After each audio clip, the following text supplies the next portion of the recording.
Bismillahirrahmanirrahim. Assalamu alaikum wa rahmatullahi wa barakatuh. Nze Ibrahim Mukasa era ng'oli ku Extradigest mugoba nsonga. Olunaku olwaleero lwanjawulo nate twegatiddwako Honorable IDAH NANTABA gwe tulina olunaku olwaleero mubaka mu Parliament oba mu lukiiko olufuzi olw'eggwanga Uganda era nga ono afubutuka mu district y'e Kayunga. Gwe tulina olunaku olwaleero tuli bakutunulira ensonga mpitirivu nnyo gwe tunaaviira wano abadde awuliriza hiyase atambulira ku kiro kitwala omunaku n'ebigambo ebitalina mutwe na magulu. Gwe tunaaviira wano ojja kubanga otegedde bulungi nnyo buli nsonga mu butuufu bwayo. Wabula nga ku lw'abalabi baffe abanyumirwa Oluganda n'Oluzungu, interview eno yakubeera mu nnimi bbiri. Olulimi olunyaanyimbe oba olulimi lwa Queen, that is English, nga kwotadde n'olulimi lwa Ssaabasajja Kabaka, olulimi Oluganda.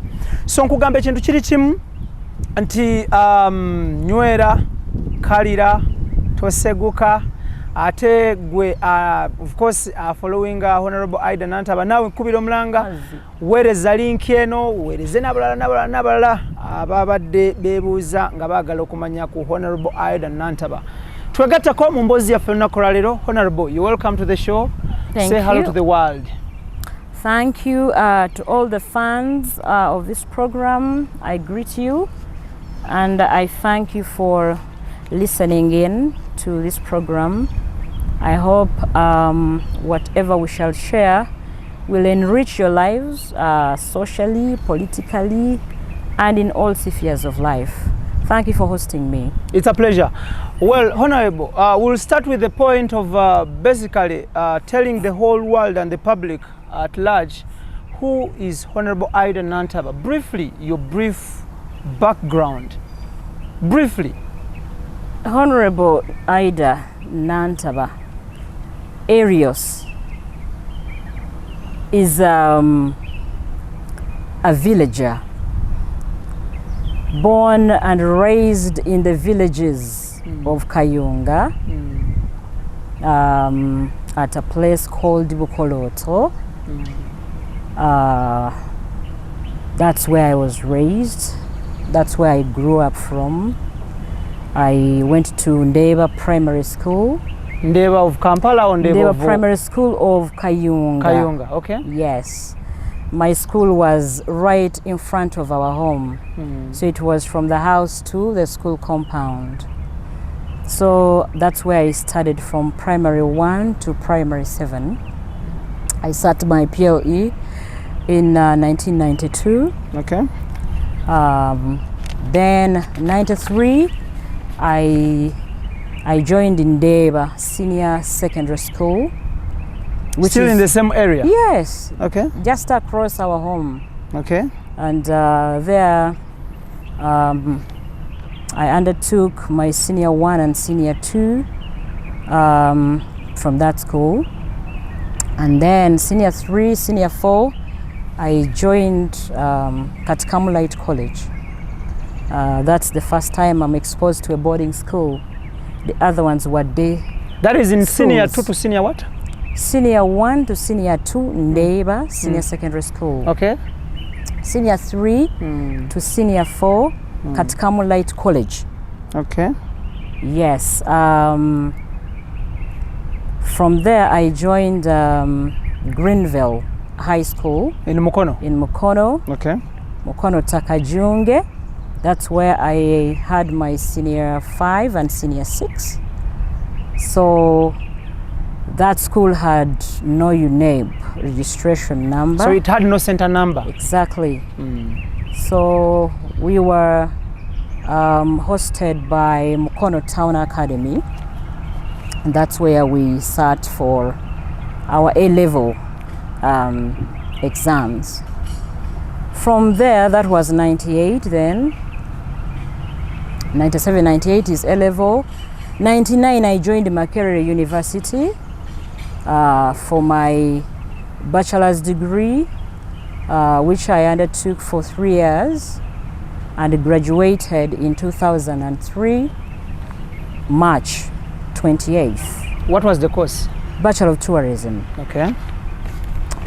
Okay, tuli ku Extra Digest mugoba nsonga tuli ne Honorable IDAH NANTABA tukola naba Sun Cargo Shipping Company ku Arua Park Kizimbe Fortune Plaza SF Zone SF12 omwaliro ogwokubiri nga ba shipping emali ne bakola ne clearing and forwarding at the same time bano nga basabaze mali from China to Mombasa in only 18 days either by sea or by air basobola gisa munyonyi atenga yo Roast Coffee Academy basangwa ku Alwada Molao mu UAE Abu Dhabi bano batendeka ba baristas bekwate buli kimu kyambule bulungi atenga namwe abawangalire Kampala baguddewo etabi yawo najja nankumbi ku Stella wakati wa church yaba Advent n'Enyondo Club ojjo kubanga obasanga buli kimu kitambule bulungi eri abavubuka muli sorted era mwekwate company eyo buli kimu kitambule bulungi. Honorable, let us look at your political career. When did you join politics?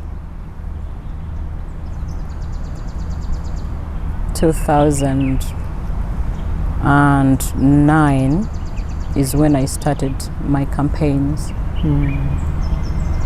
Yes, and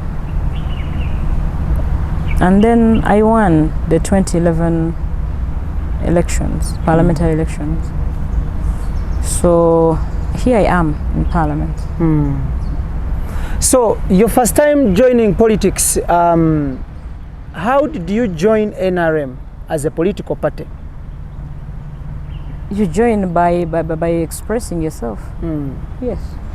You express yourself on your party of interest, and then yeah, I chose to be in NRM. So okay. Are there some factors you can share with the public that made you join NRM specifically? Amongst all parties we have in Uganda? It is NRM that I know.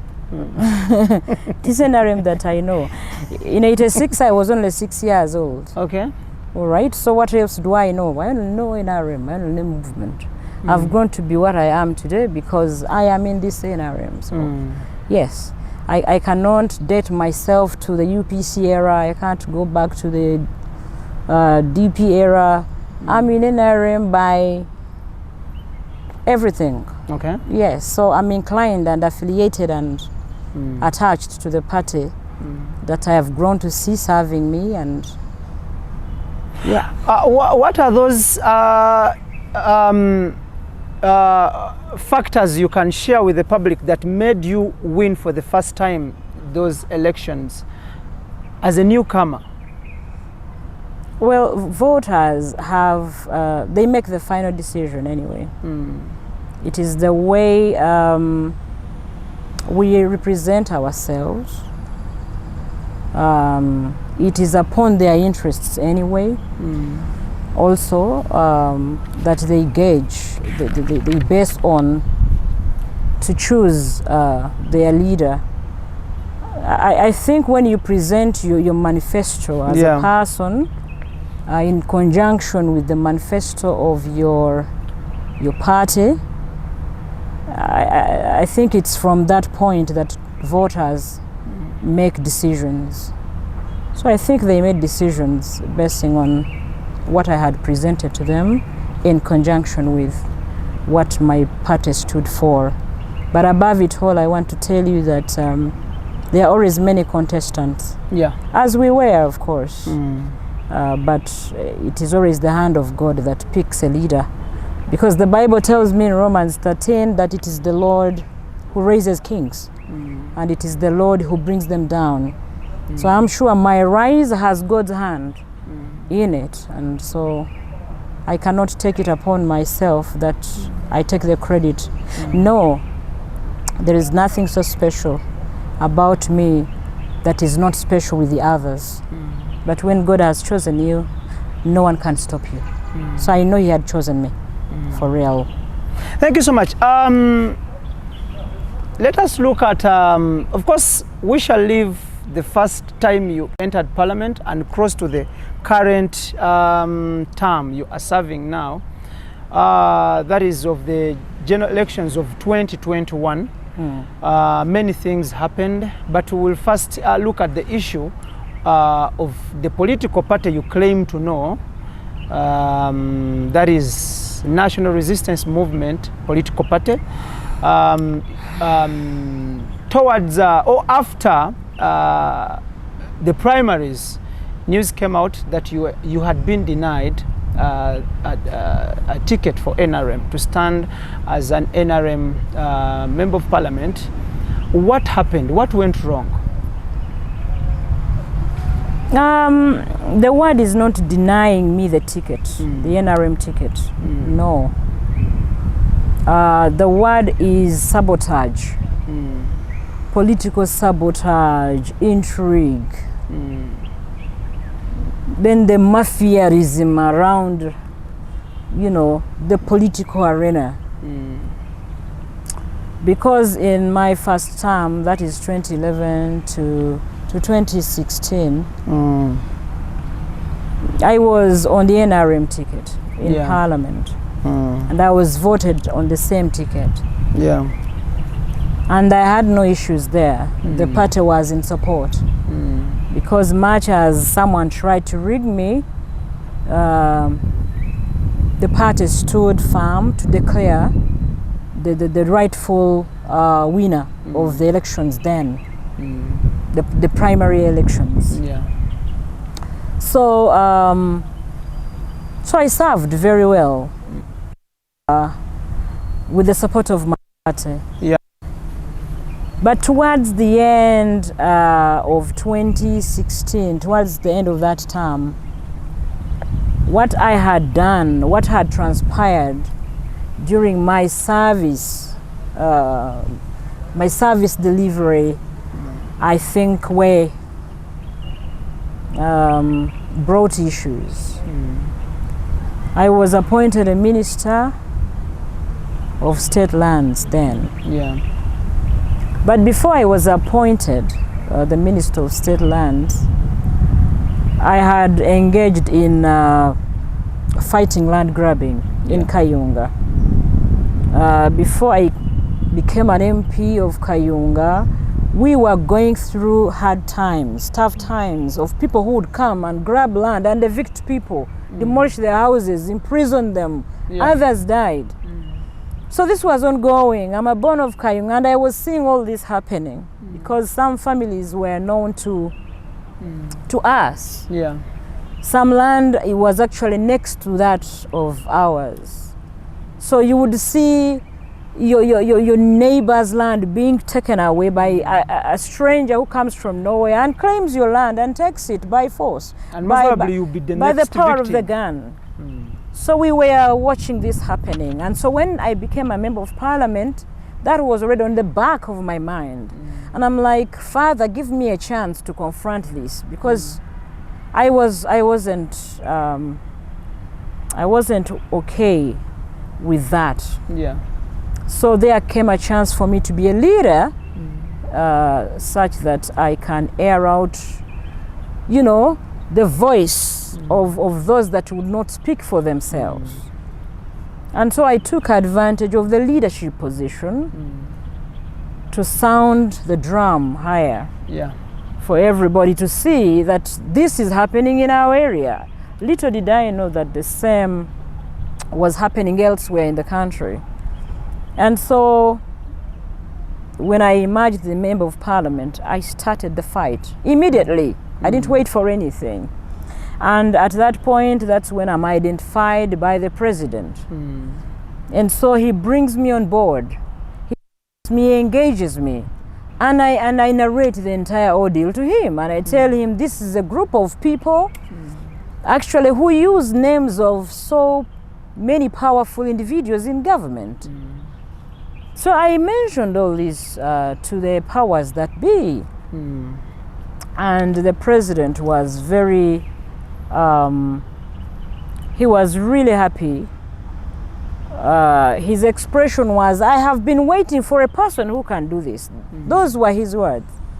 I have been waiting for someone who can stand with the people. When did that meeting happen? In my first year of office. In my first year of office. And so he tells me I've been waiting to see someone who can now stand in between the victims of land grabbing, Yeah. and the oppressors. And so as time went by, I asked to host him, for him to see, for him to have the experience of what I was talking about. Yeah. And to which request, he honored my request. Yeah. And traveled to Kayunga on several occasions. He met the victims of land evictions, illegal land evictions, and then land grabbing. He met them, interacted with them, interrogated them, and found out that my claims were true. And so it was during this time that he started engaging me and then equipping me with the information, and there I was appointed a state minister for lands. But in his words, as he commissioned, I remember he appointed the NANTABA committee, which you all remember. Yeah. Immediately after my appointment, in commissioning our committee, his words were, I want you to help not only the people of Kayunga, but please extend your hand to the rest of the victims in the country. Yeah. Because he was like, so many leaders are watching this happening in their areas, but no one is coming out to condemn, or no one is coming up to stand with the people.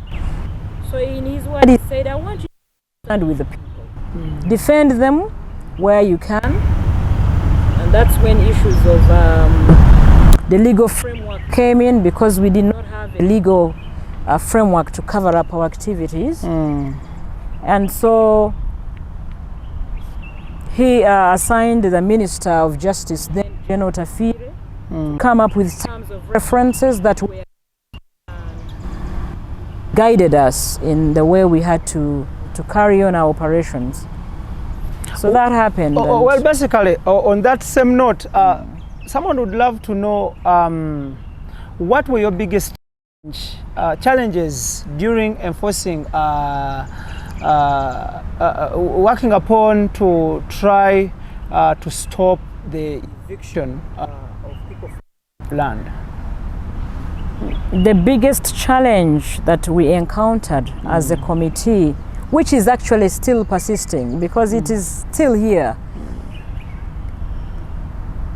it's the big, I call them the big shots, the big fish, the untouchables, okay, who will get anything at any cost without being stopped by anybody. Not even the law can stop them. Yeah. Not even the law. Because someone goes for your property in the process of trying to resist the eviction. Yeah. You were assaulted, beaten to death.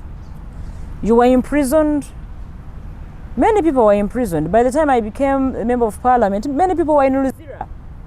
They had spent 5 years to 7 years without even being tried. And when the president visited Kayunga, I interested him in this matter. Of course, which he picked up quickly. I remember him assigning Kale, asking him, I want you to make sure that you find these people. And then within a week, Kale had located them. Who is Kale? Kaihura. Oh, General Kale. He had located them. Okay. Of course, they were in Luzira, but two had succumbed to the assault. Because during the arrest, and you know, when someone is resisting eviction and is resisting arrest, they were assaulted and they died. So the report came up, the names were given to us of those who had died, those who were alive. They were in Luzira, they had not been tried for 5 years. And I started opening up these cases. And so they were tried and they were released. Okay? But the land had gone.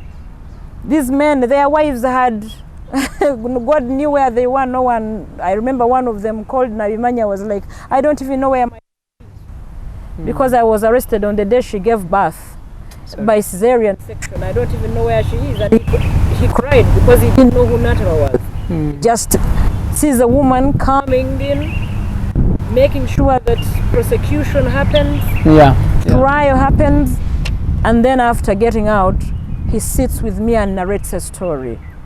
There was one called Ngobi, narrated his story. There was one called Wabutwa.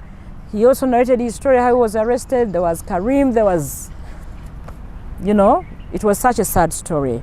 Then there was a story of, which involved General Tumukunde also. Many, like 20 were also in jail. So I had to process their bail. Of course, one had died, one woman had died out of the assault process. So those ones I also took on their matter. So there were so many cases that I ended up now getting involved in because people wanted their people back. They had indeed lost their land, but they wanted their relatives back. Others disappeared to date. No one knows where they are, but all they remember that is that they were picked. They were picked, and they're nowhere. So this is it. But even if you table the names of the culprits, they are untouchable. They are still at freelance. Tuli ku extra digest mugoba nsonga tuli ne Honorable IDAH NANTABA. Tutunulira ensonga mpitirivu nnyo. Issue y'ettaka of course ekwata ku buli muntu across eggwanga oba ensi yonna. Issue y'ettaka eri so sensitive era nga byemu ku bye tuli mu kutunulira akadde kano. Honorable, njagala tutunulire okuyita president okuyingira mu nsonga z'ettaka lino wabeerera minisita w'ebyettaka kirina ebibala ebyakivaamu. Did it yield any fruits?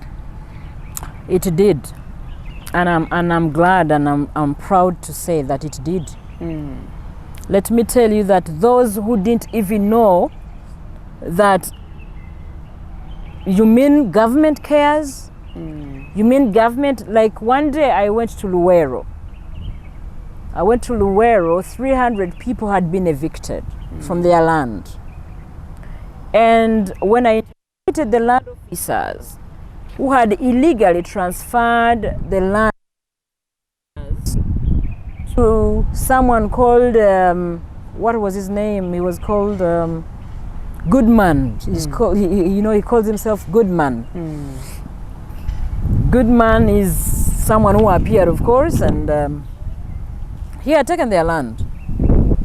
So one of the gentlemen, an old man who had actually filed the petition in my office, when he was holding on to this microphone addressing me, he said, bulijo government yefaayo. Bulijo government ekyatulowoozako. So, and this man is like, bebale kukuweereza. Because what tumanyi nti wakyali afaayo. Like we didn't know that government still cared. Yeah. So that alone brought some bit of hope that yes, we are suffering, but now government is in the know, and government has delegated one of its own to come and listen to us. Wow, that is great. I solved the issue. People went back to their land. The land officer really considered that she had, there were some flaws in the transfer process of this land. Honorable. Not only that, so many places. I went to so many places. Where I didn't go, my has reached there. Thank you.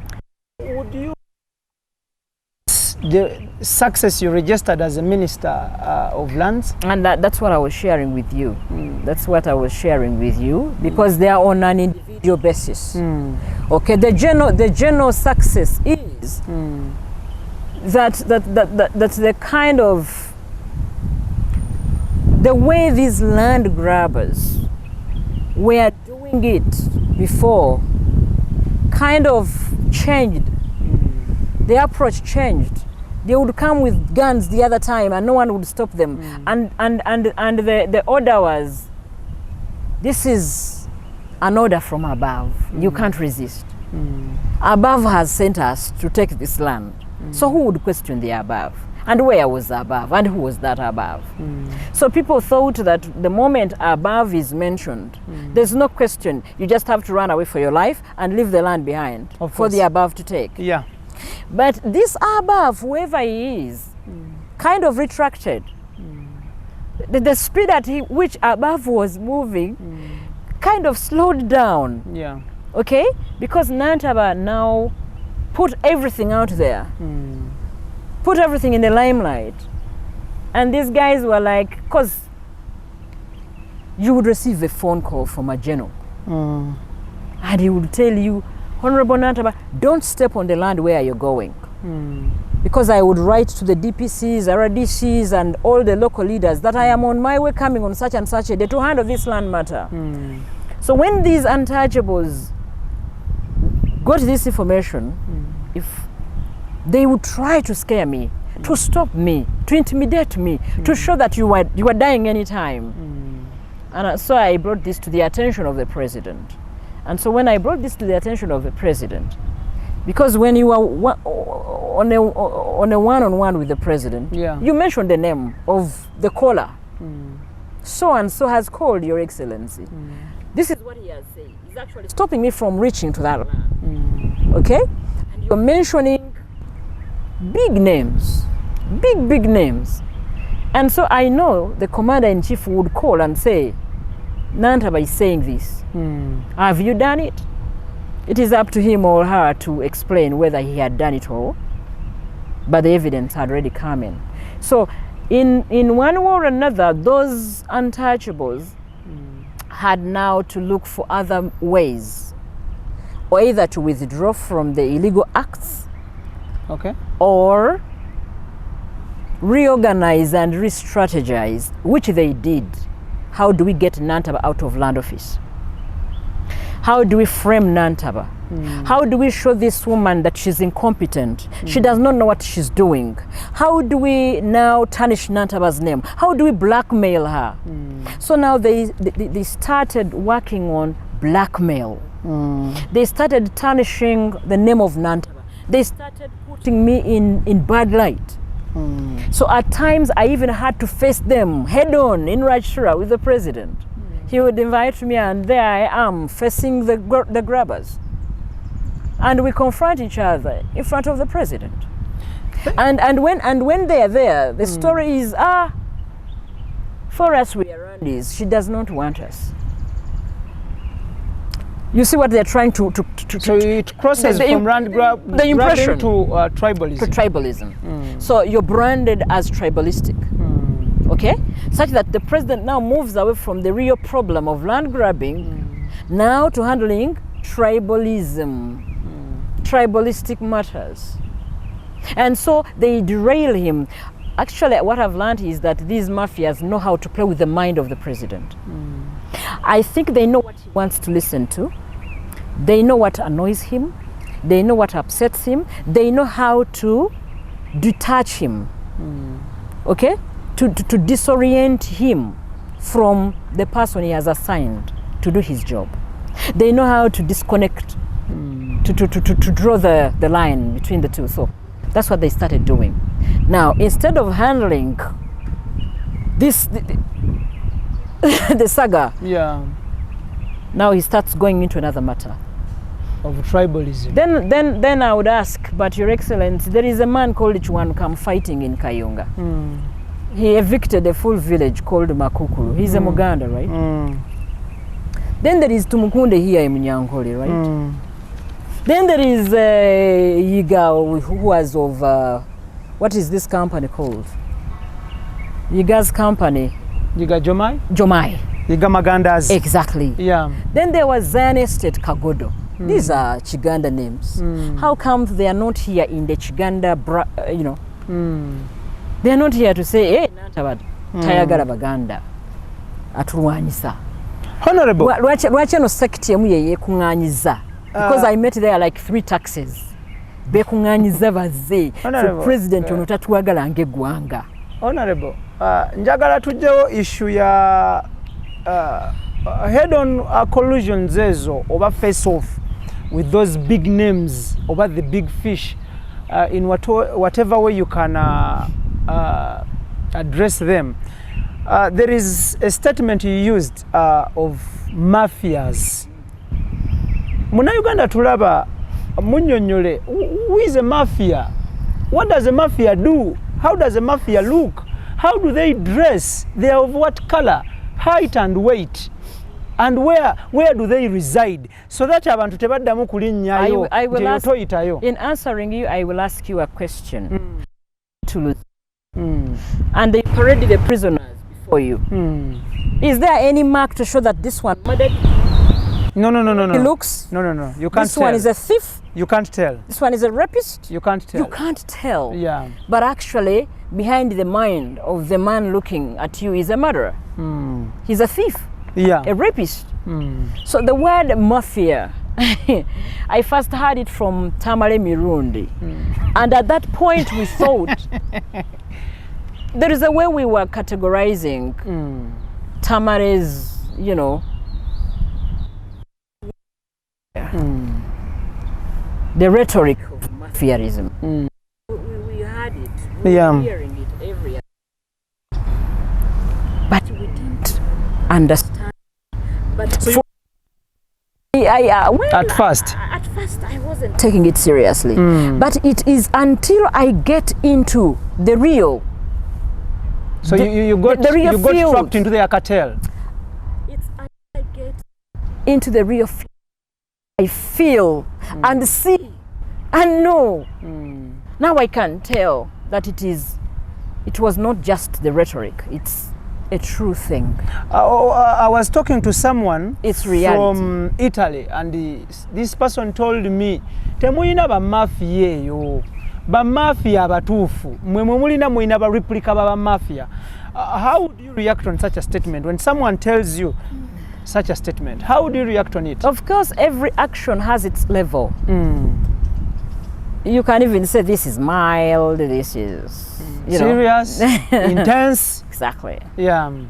So Italy could be at another level. Uganda could also be at another. Yeah. It depends on what the mafias are looking for in that particular area or aspect. Okay? So our level maybe can't be equated.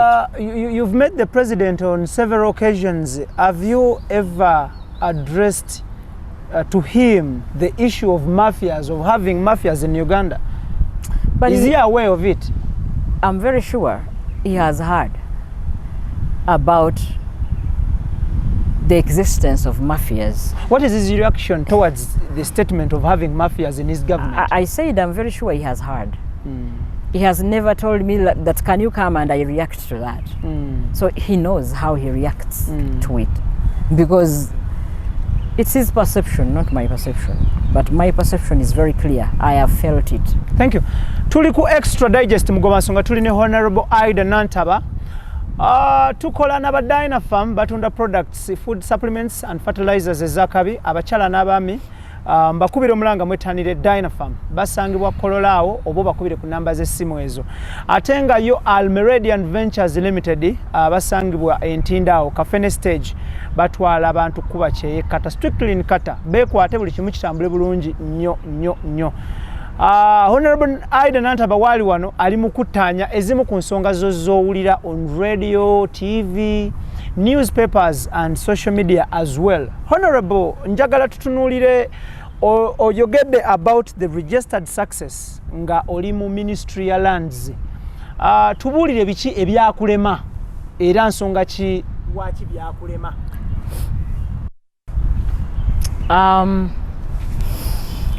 I do not want to say. Byotasobola kugusa. I don't know. I don't want to say nti byalema. You see, on your way to every destination, there is always a point. A point of either return or a point of I should go forward.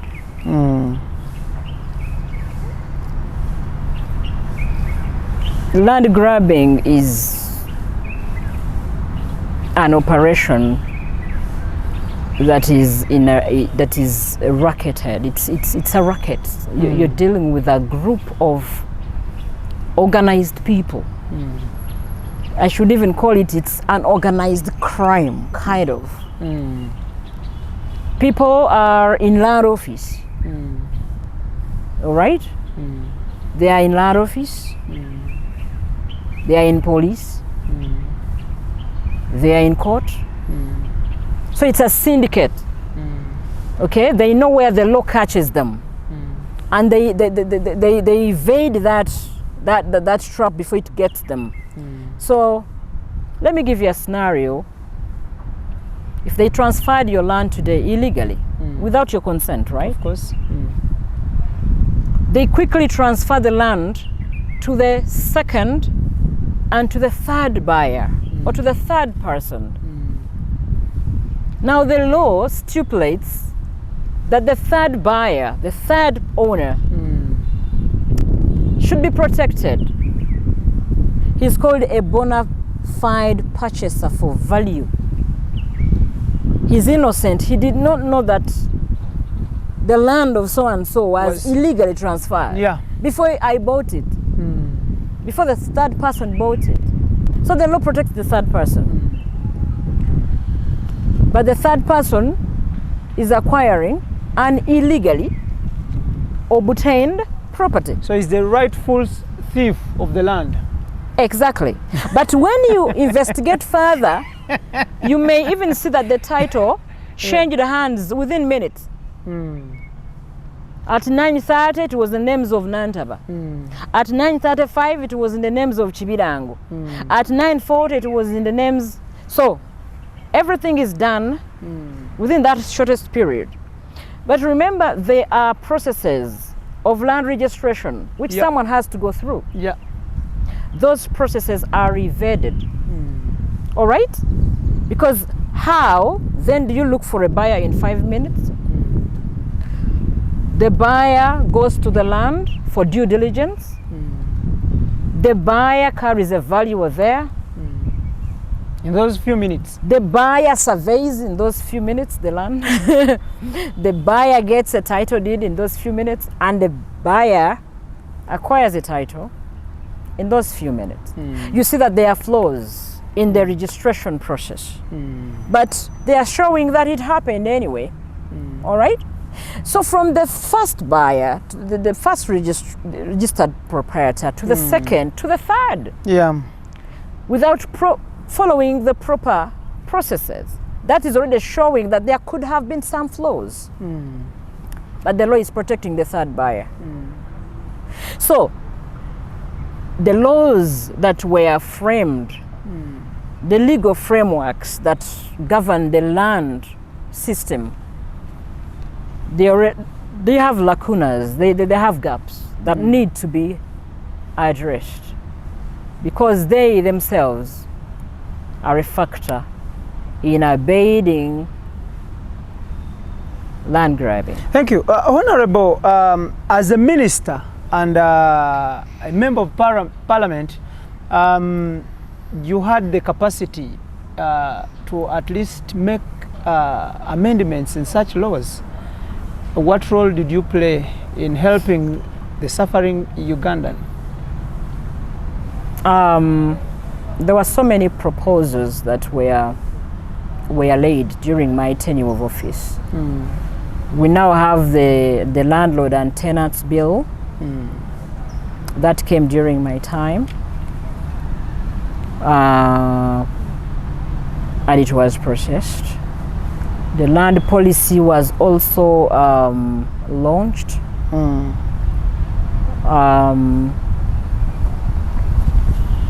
There was my committee as well that looked at so many issues. We came up with a report. There came the Bamgemerere committee. This was all after my intervention. You see, the land question came out more in the limelight when I was in the lands office. Okay, this is when the whole country now wakes up, because I would work on like 300 people every day in my office, and from those cases you would pick lessons. Where do we need changes? Where do we need amendments in the Land Act? Where do we need... So many things came up. So it's always a process anyway. It's always a process. But before I would see the light of the day, the mafias were head on. Honorable, Bannayuganda batulaba balagadde okumanya issue y'ettaka eno enaakomawa. There was the Nantaba Commission. After a while, netufuna commission y'omulamuzi Catherine Bamugemereire. Currently, just of late here, afande Edith Nakalema era naye abiriko issues ez'ettaka ne issues endala. Issue y'ettaka eno tugambe nti kati eremeredde Bannayuganda bagikwase Katonda, basiramu bagikwase Allah, abenzikiriza bagikwase Yesu, tugambe nti eremye because waliwo ne wajjawo omulamuzi Catherine Bamugemereire olwaleero ne afande Nakalema era naye abeeramu mu issues z'ettaka ezo nga bagoba abantu, tugambe nti eremye abantu basigaze gikwasa Katonda kati nti ebyokunsi biremye. I think there is nothing so difficult for humanity to do on earth if humanity really was thinking in an upright way. The problem comes in when those who are given the powers to do the right thing or to direct or to guide others choose either to abandon or to ignore or to take on their personal interests, okay, vis-a-vis the interests of those they lead. All right? So I have told you that in the land grabbing cases, you can never find, what's your name? Ibrahim. You can never find Ibra evicting villages because Ibra does not have the means. Yeah. You don't have the means to direct or to instruct the DPC of a particular area, you know, to oversee, to pretend over an eviction process. It takes the one above the DPC to do that. To do that. Yeah. Therefore, if we the leaders do not repent, our people are bound to suffer. They will suffer because even when you see forests being cut down, forest areas being depleted, it's not the Ibra type. Yeah. It's us, the leaders, who are involved in that. So if we realize that we have the authority to change everything, then things will change. But unfortunately, we have selfish interests. We are the ones involved in all this. And so, like you've said that we have to leave it to the Lord who gave us the power. If God has given me the power to do the right thing and I misuse it, it's upon the good Lord to say, Ida, you have misused the power I gave you. Honorable, somewhere somehow the president came out and said you were seeking for cheap popularity in the issues of land. How true was it? I've commented about that over the radios. But let me take you to the mafia style. And I want to bring in the name Karangwa now, because it was cheap political. That's the way I understood it, right? Karangwa was not a leader. By the time I became one, I was elected as the woman member of parliament for Kayunga. At this point in time, I knew Karangwa as a land grabber in the area. All I knew was a man who comes with guns, police, the army, takes your land, imprisons you. If it's kill you, you're killed. What office was he holding? And untouched. Yeah. What office was he holding? In either public service? I'm saying that I knew him as simply this criminal. He's a criminal.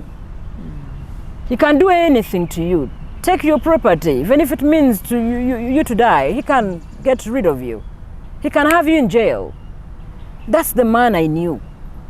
That's the man I heard of. Actually, I heard of. The first time I encountered this man was one day when I was coming from the very same area where I had grabbed land, and that day I had visited the victims.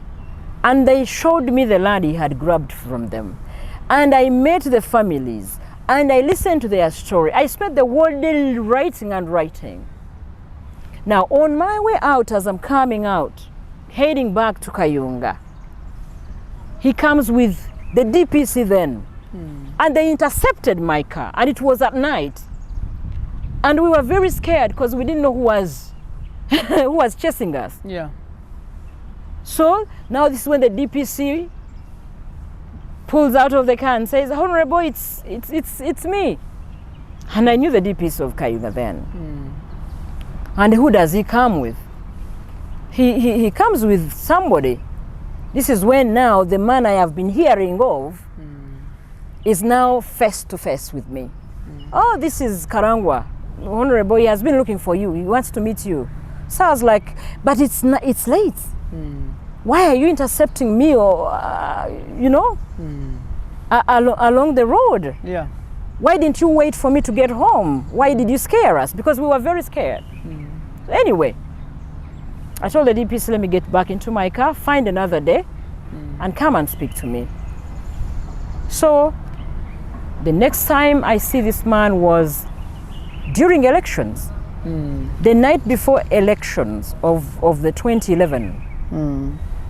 As I was assigning and sending off my agents, I see a vehicle driving to our compound. And the man comes out and he says, "Hey, we wish you good luck." He talks. You know, I have no time because I'm sending off my agents. It's time for elections. So that's the second time I see this man. The third time is when I've become a member of parliament, and I'm now going for him head on. So he drove to my mother's compound where I was that evening. He came in a Pajero, and there was a boot, his car boot, full of money, boxes. And that's when he says, "Honorable Nantaba, you either leave this, or you take the money, or you prepare for consequences." Head on. My mother was watching there. So he gave you 3 options. 3 options. Okay. Take the money, be silent. Drop the work you are doing, or prepare to face the consequences. Quote him in the exact words he used. Quoting ebigambo yakozesa. Simanyi Lunyarwanda bulungi kubanga Oluganda lwe lumenyefu. Lumenye naawe tofaayo. In the Luganda version I will. Okay? Yeah, it's fine. So I asked him, "Do you think there is an amount of money that can buy my heart? Do you think what you're doing is right?" So I start now bringing out the cases because I had recorded everything. He says, "Those I know, but now I am here with you. Everyone has tried." Now he started mentioning of leaders who had tried. So and so tried. Where are they? So and so tried. Where are they? So you better be silent. Why do you think no leader was talking about this? Who do you think you are? Who tells you you'll succeed in this? So now he starts threatening serious threats because his guards are standing by holding the guns. And I've just been elected. I have no security, no nothing. I'm Nantaba before becoming a minister. So I told him I am not material for scaring. Had you been sworn in already? Exactly. Okay. So I told him I'm not material for scaring. I only want you to do one thing. Show me the plan. Show me when you're vacating this land. Because the fight is just beginning. So I told him, cover your boxes of money because no amount can buy me. and leave. So after the frustration, he changed the tone now. I told him, even if you change the tone, nothing can work for you. We have to go head on. If you remember, how much money had he brought? I can't tell. It was a box full of money. I can't tell. I was just seeing bundles and bundles and bundles of money. Where do these people get that money from? He left the compound, and my mother there, she was asking me, because she was standing by in a short distance. And I told her what had happened. So she was like, oh, so this is the Karangwa man? I was like, yes, ma'am. Finally, that is the man. So he left. So what happens was like plan B of the mafia strategy that I'm talking about comes in. In the next elections, because the battle started, I become a minister, the battle is on now. Seriously, serious battle. The president was aware, and then he beefed security, made me a minister, beefed security. He told me, be strong, go on. Those were his words. Be strong, go on, fight for the people. So every time I would feel threatened, I had an emergency call to make to beef the security, to report the threats. Of course I would report, but sometimes, like I've told you, I'm reporting generals. I didn't know that behind Karangwa are several big generals who guard this man, who protect him, who backs him up. So 2014 was the first attack. 2014 August at 3 a.m. I'm attacked at my house. My car is smashed. My dogs are poisoned, are killed. Many things happened. I zipped. 2015, I survived an assassination attempt at 10 p.m. on the 26th of October. At 10 p.m. I survived bullets. I was poisoned up to Nairobi, where I spent 4 months, and another month in US, where they were checking my lungs for the toxic content I had inhaled. By police. All this is done by police. It's what you assume, or it's the fact, backed up with facts? I thought you're listening to me. I said on the 26th of October 2015. Now I'm reacting on the statement of all it was done by police. This is done by police. Okay? Fully dressed in police uniform at a police station at 10 p.m. I survived a second assassination attempt. Rushed to Nairobi. All this was done undercover. The country didn't have to know about this. I'm flown out, I'm treated.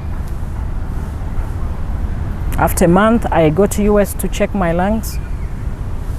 After the scars and whatever had been, the injuries that had been inflicted on me healed.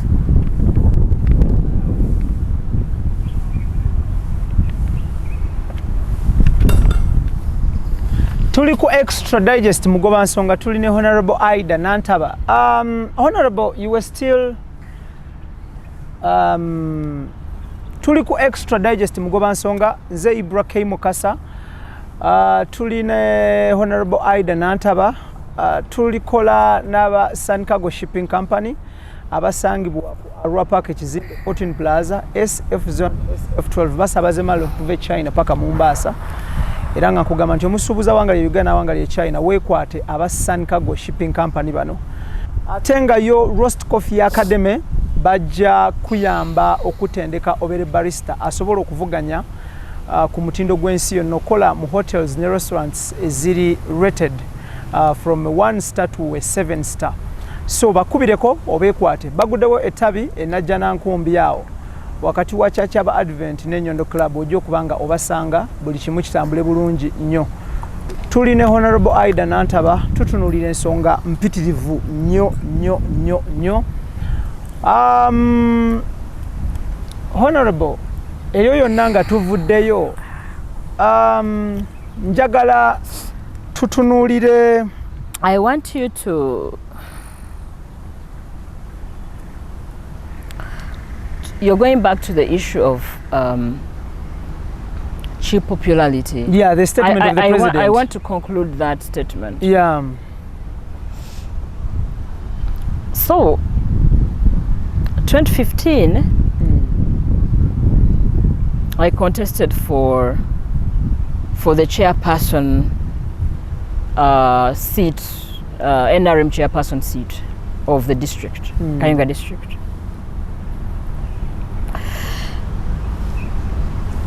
Now, that was after getting reports and rumors that this man now was intending to take on leadership positions in the district. And people started coming to me and they were like, Honorable, we've heard this man is vying for leadership in the district. How can you come in to stop this? Because we cannot accept him as a leader. With whatever pain he has inflicted on us, we can't take the chances of allowing him to take on a leadership position. So the only person who can stand and compete with him favorably, because with his, with his muscle, the gun muscle, no one will stand in the way. And everyone fears. So people requested me that, please, go on, contest, we will vote for you. So I bought into the idea and started consulting with the structures, the NRM structures. People were really strong, they were firm, and they were like, we are going to vote for you. We can't allow this thug, this criminal to be our leader. But on the election day, that's when I felt the real muscle. Because I have never seen voting starting at 7 p.m. That is what happened. The first election day, of course, was interrupted by his goons. When he saw himself losing the elections, he ferried in goons to interrupt the voting process, and it failed. So they sabotaged everything. So we were given another date, and on that date,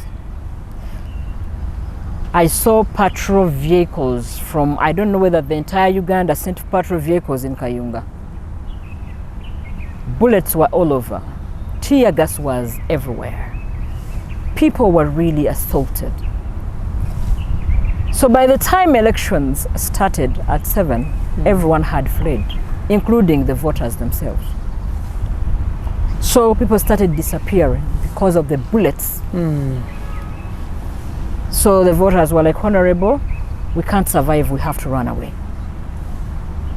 As we were looking on, things got really worse.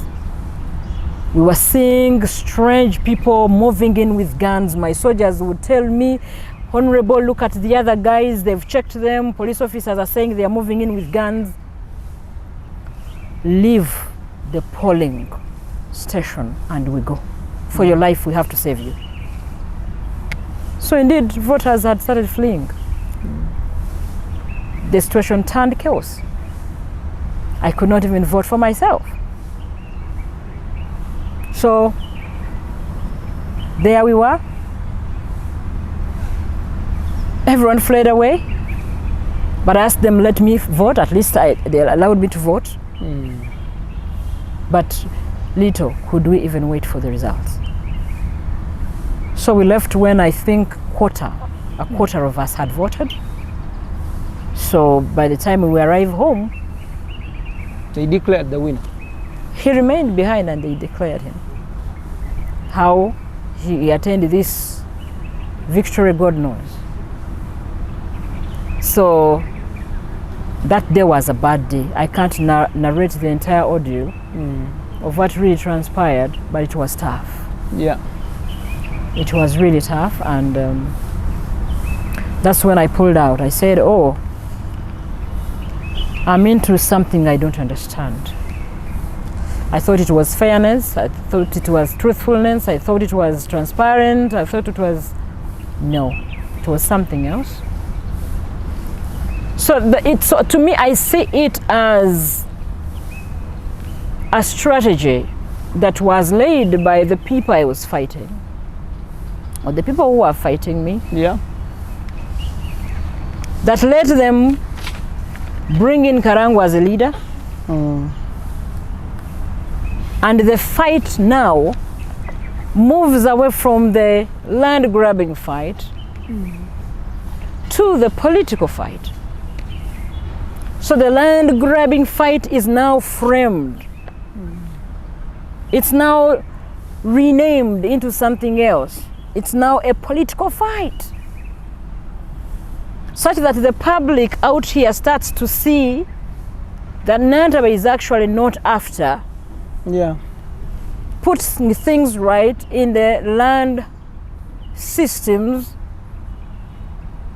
but she's on a political roadmap. So this is how it is dressed up, to confuse you, the viewers, you, the public. Yeah. So from now on, it's been branded a political fight between Nantaba and Karangwa, leaving the real gist of the matter. Because the same name is re-echoed in Mubende.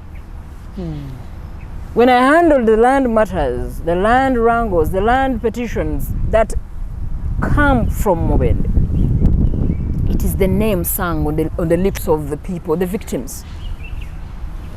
The same things he was doing in Kayunga, he's doing them in Mubende. He's doing them in Namasagali, Busoga. Go to Namasagali. You know, you may blame the Basoga for not voting NRM. But what damage has Karangwa caused in Namasagali? Why would you expect to take my property and then expect my support? You can't get it, of course, at the end of the day. Mubende has turned into what? By the time I joined Parliament, Kayunga was voting NRM 98%. 98%. But then you plant this criminal to be the icon, the leader of the party. Are you attracting people to the party, or are you chasing them away? Because he grabs the land in the name of government. He uses names of big government officials. He uses the guns of government. He uses all the state apparatuses to take what he wants. And then you're telling people to buy into the idea, into his ideology. How? So now when the president comes out to say that Nantaba was looking for cheap popularity, from that point on, Karangwa brings in a daughter to stand with me, to contest with me for the same seat. I think if Karangwa was a woman, he would have now come for my post. Now his daughter is here, contesting with Nantaba, such that the story of a political war continues. The story of the political war continues. You no longer see the woman who was fighting to make sure things go well in the land management systems, in the land registration systems, in the land administration systems. But now you see a self-seeker who is trying to put her political ground, to level her political ground using the land question. So it's until you sit down and you think wider that's how now the system has, that's how the mafias I fight, that's how far they can go. Thank you. Because the daughter is not, is not born in Kayunga. She comes. Dad is not born in Kayunga. We don't know where they came from. But they get power at any cost. Honorable, on that same note, njagala tugirewo ddala ekintu kya kalulu ka 221 we bataakuweera tiketi olwaleero luno munnayuganda tulaba ayagala kumanya how did you manage okuwangula akalulu ke Kayunga minus having an NRM ticket, minus having agents, in this political wave storm we are seeing of late, waliwo wave wene eriwo ensangi zino etaaleka abantu waggulu mu bitundu bingi mu ggwanga Uganda. Manvuuli yali everywhere, the umbrella was everywhere. So suddenly someone of NRM background and leaning and a minister nakera kumacha nawangula akalulu nga independent. Magic kye yaliwo?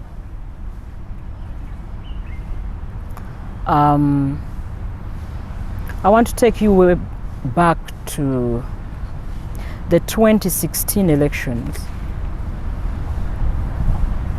Like I've told you, 2015, around October there, I survived an assassination attempt. I am admitted in Nairobi, a hospital. I return a few days to elections. I mean to nominations actually. Actually, I came back for nominations because the doctors were not allowing me to leave the hospital. I was still unwell. So until my brother Lugolobi came to Kenya and convinced them and asked them to allow me a return for nominations, which was 3 days, and then return back to hospital after nominations. So the doctor allowed only 3 days actually on the discharge form. When I returned, I found a court order barring me, stopping me from being nominated. And the court order is saying that you have no academic papers, you're not qualified. So there was this case in court. So I've told you it was only 3 days to nominations. The case is fixed in Jinja High Court. And Justice Namondi pronounces himself that let the investigations into Honorable Nantaba's academic papers, let them commence. But she can't be nominated. That was the order. So I think they thought I had been finished. Now I get in to be nominated, and when they see me coming in for nominations, they block me by way of a court order. So I appealed in the Court of Appeal. And here I'm very grateful to His Lordship, the Chief Justice then, Katurebe, who prevailed over courts, and the principal judge, who was very considerate to prepare courts to listen, to hear my appeal expeditiously. It was hard in 1 day because I was only left with 1 day to nominations. So the court order was overturned, and that's how I was able to get nominated. So the following day you got nominated? The following day I got nominated. Now I'm independent. I've taken a decision. I cannot be harassed by a party that I'm serving. at the back of my mind, I'm like being harassed with the people I love to serve, with the party I want to serve. I've dedicated my life, my energy. Yeah.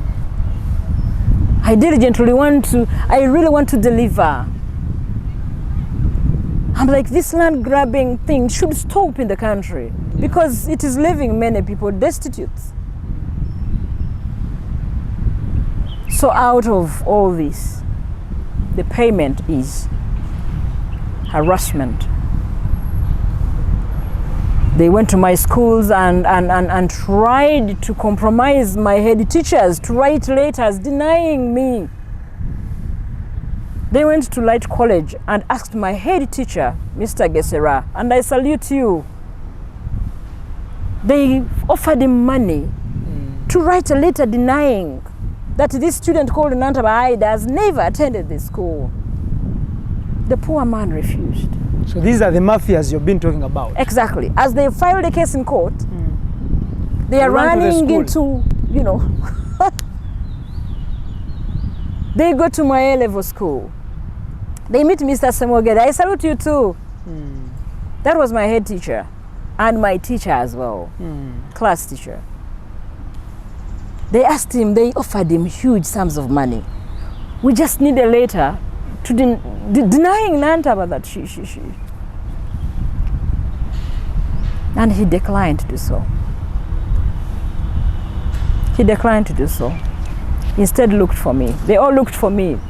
They said a certain man has come to our school here. He's called Karangwa. He's saying we should write letters denying that you did not attend our schools.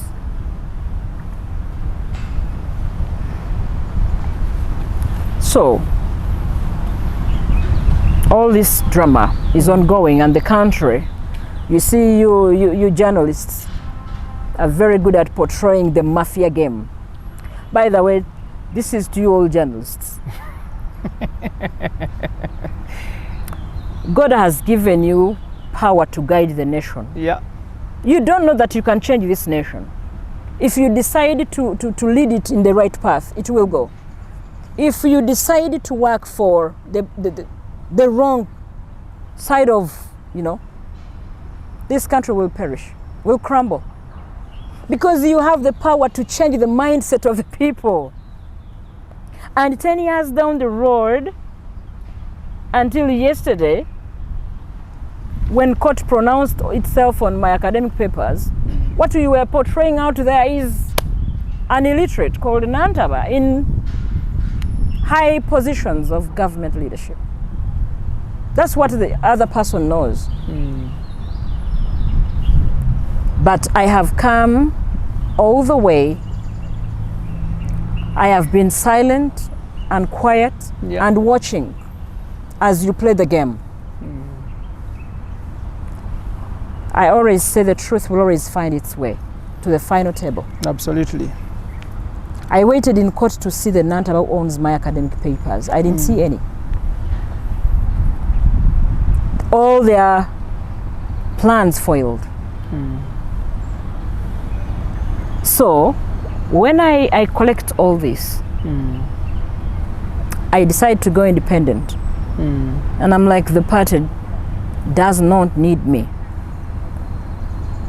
Didn't the party punish you in any way for standing as an independent? The punishments are there. Yes, they are there. When they are Were you punished? When they are supporting NRM candidates, you're not supported financially. Okay, the punishments are there. We feel them.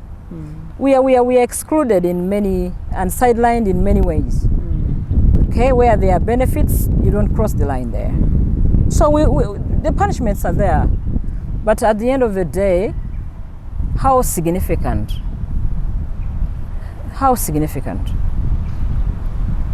Who matters? It is my voter who matters. It's not the support, because now I know it's not the party that votes for you. Of course. Honorable, do you still subscribe to the NRM? I'm NRM leaning, independent NRM leaning, because I have never crossed to any party. I have never been a member of any other party except NRM. Do you still believe in the NRM ideology? I have answered this way, that politics is like marriage. When you get into a terrible marriage, you just have to fight to make things right, because you're not supposed to walk away from it. You're not supposed to walk away from that union. The union stays no matter what. So you just have to make sure you correct the wrongs in the marriage. You put things right. What is that sole factor you can share with the public that made you win the elections of 2021? Is it because you were tortured so much? Is it because you're Kayunga's darling? Is it because what is that factor you can share with the public that made you win the elections? Maybe if I can, I take you to, there are 8 sub-counties. 9 sub-counties out of the 13 that I won. Okay? Yeah. I wish I could take you to them and interact with the voters and they tell you why they voted for me. Okay?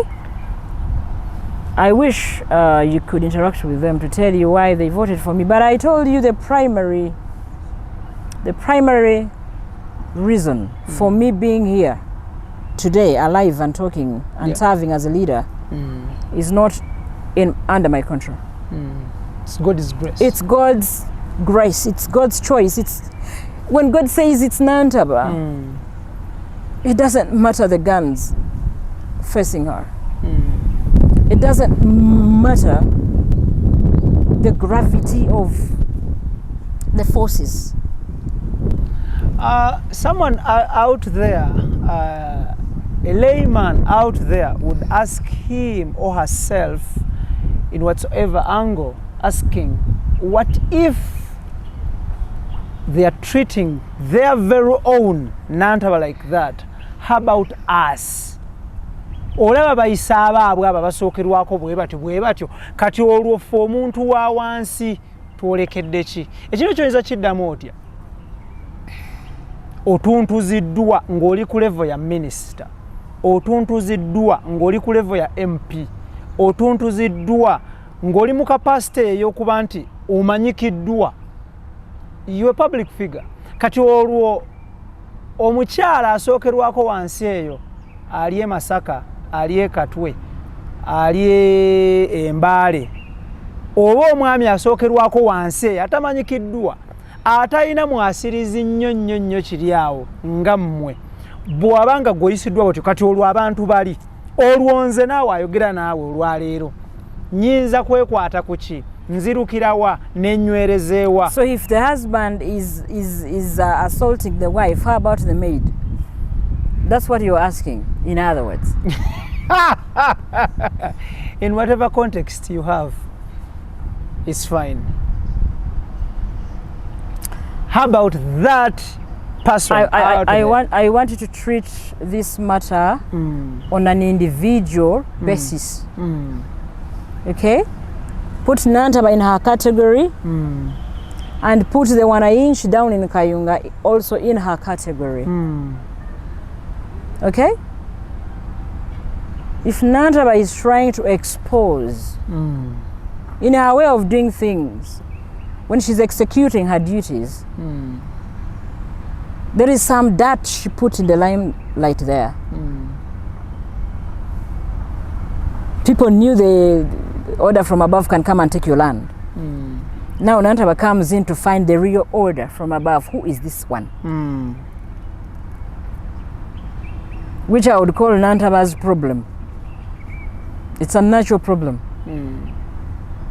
Nantaba will come out and say, Ibra, you were looking for your watch? It is Ibra with it. Straight away. Ibra has your watch, the one that was stolen yesterday.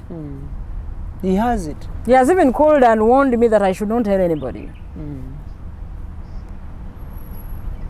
I think that's the line I crossed. It's that people were used to doing their dirt, cover it up nicely. And then no one, because everyone gets to hear about the person taking that land. Oh, who is that person? Oh, General so and so, Minister so and so. The names come up and come up. Any leader will just say, ah. There are even some people who would call me, ah, Nantaba, go in a security fetuleke, tefetulina, tuveko. Because why would a Mubende evictee run to Nantaba of Kayunga? Why would a Buyikwe evictee run to my office?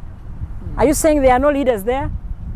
Of course. Are you saying Mubende has no leaders? It has. Namasagari, there was the full right honorable Speaker of Parliament. But people were running to my office, saying the Karangwa are fighting in Kayunga is also here, grabbing our land. Please come and help us. Why didn't they run to the right honorable Speaker of Parliament? Okay? So some people see, they know, they watch, they hear, but they don't want to cross the line. No one's... They know their limits. They know their limits. They say, ah, that's a red line. If it is so, I'm so interested in that line. Let me tell you a story. Anua Beatrice recently, Honorable Anua. when I was fighting Honorable Anua Beatrice, the Honorable Minister of Environment, when she came to Kayunga last year to help me save the forests that were grabbed, now they have gone. By that time I was trying to save them before they were eventually grabbed. Now they are sugarcane plantations. So I raised the dust in Parliament. I raised the dust until the Right Honourable Speaker then told her, actually instructed her to visit Kayunga and ascertain herself with the facts that I was laying in Parliament. So when she reached there in Galiraya, 50 earth-moving equipment were on ground, putting down the forest. 50 in number, even more than 50. Because the video coverage can tell you 10 here, 5 there, 20 the other side, because it's in square miles. And time came when she wanted to see more, because she was also covering with her. So time came when she said, ah, Nantaba, ndeka. Ndeka. I was like, what's the problem? That was her response. She was like, I wish you knew the calls coming through my phone. I wish. Nantaba, goidaba kumi. Nantaba, baze. Nga minister yayogera nerabideko. Minister wegwanga nga yogera. And she came back to Parliament and reported what she had seen. The Right Honourable, indeed, I found there these tractors, these graders, they are really putting down the forest, including tractors of NADS, our own, bought by the money. Taxpayers' money. Exactly. On taxpayers' fuel. Demolishing. So she reported, and what else happened? She had no powers to stop it. It happened Saturday, and now it's sugarcane plantations. So the country is in floods. Mabila is down, Kayunga is down. And the cost of sugar is still rising. How come we are not, no one is able to say stop this? It simply means the one we have to stop is unstoppable. That is that. Oh, Honourable. Eyonga tuvuddeyo njagala kubuuza. At once. So you were asking that if they can torture you their own, how about the wananchi? Babadukirewa, because I've told you my response is simple. Is who can cross the red line? Red line eno mpozi yakubibwawo ba Mafia. Who can cross the red line? If your fellow ministers can say, ah, Nantaba tulike. Extra Digest mugoba nsonga Ibrahim Mukasa gemanya getulina Honorable IDAH NANTABA tutunulira ensonga nyingi nnyo mu mbeera eriwo of course njagala tutunulire bino byonna akalulu kawangudde omaze okawangula then after a while just in 1 to 2-3 minutes netulaba petitions ziflyinga mu courts of law ate twabadde tuli awo nti ate petition ogiwangudde ate twale tuli awo nti ate bakututte mu kooti ejulirwamu petition bajongeddeyo mu court of appeal. Briefly shed light on that, on the petitions.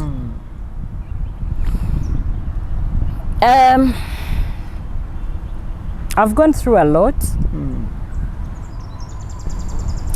I've gone through a lot, and the petitions.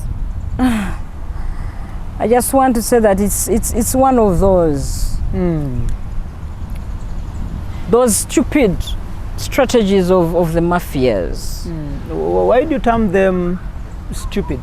Because you see people who are tirelessly witch hunting you.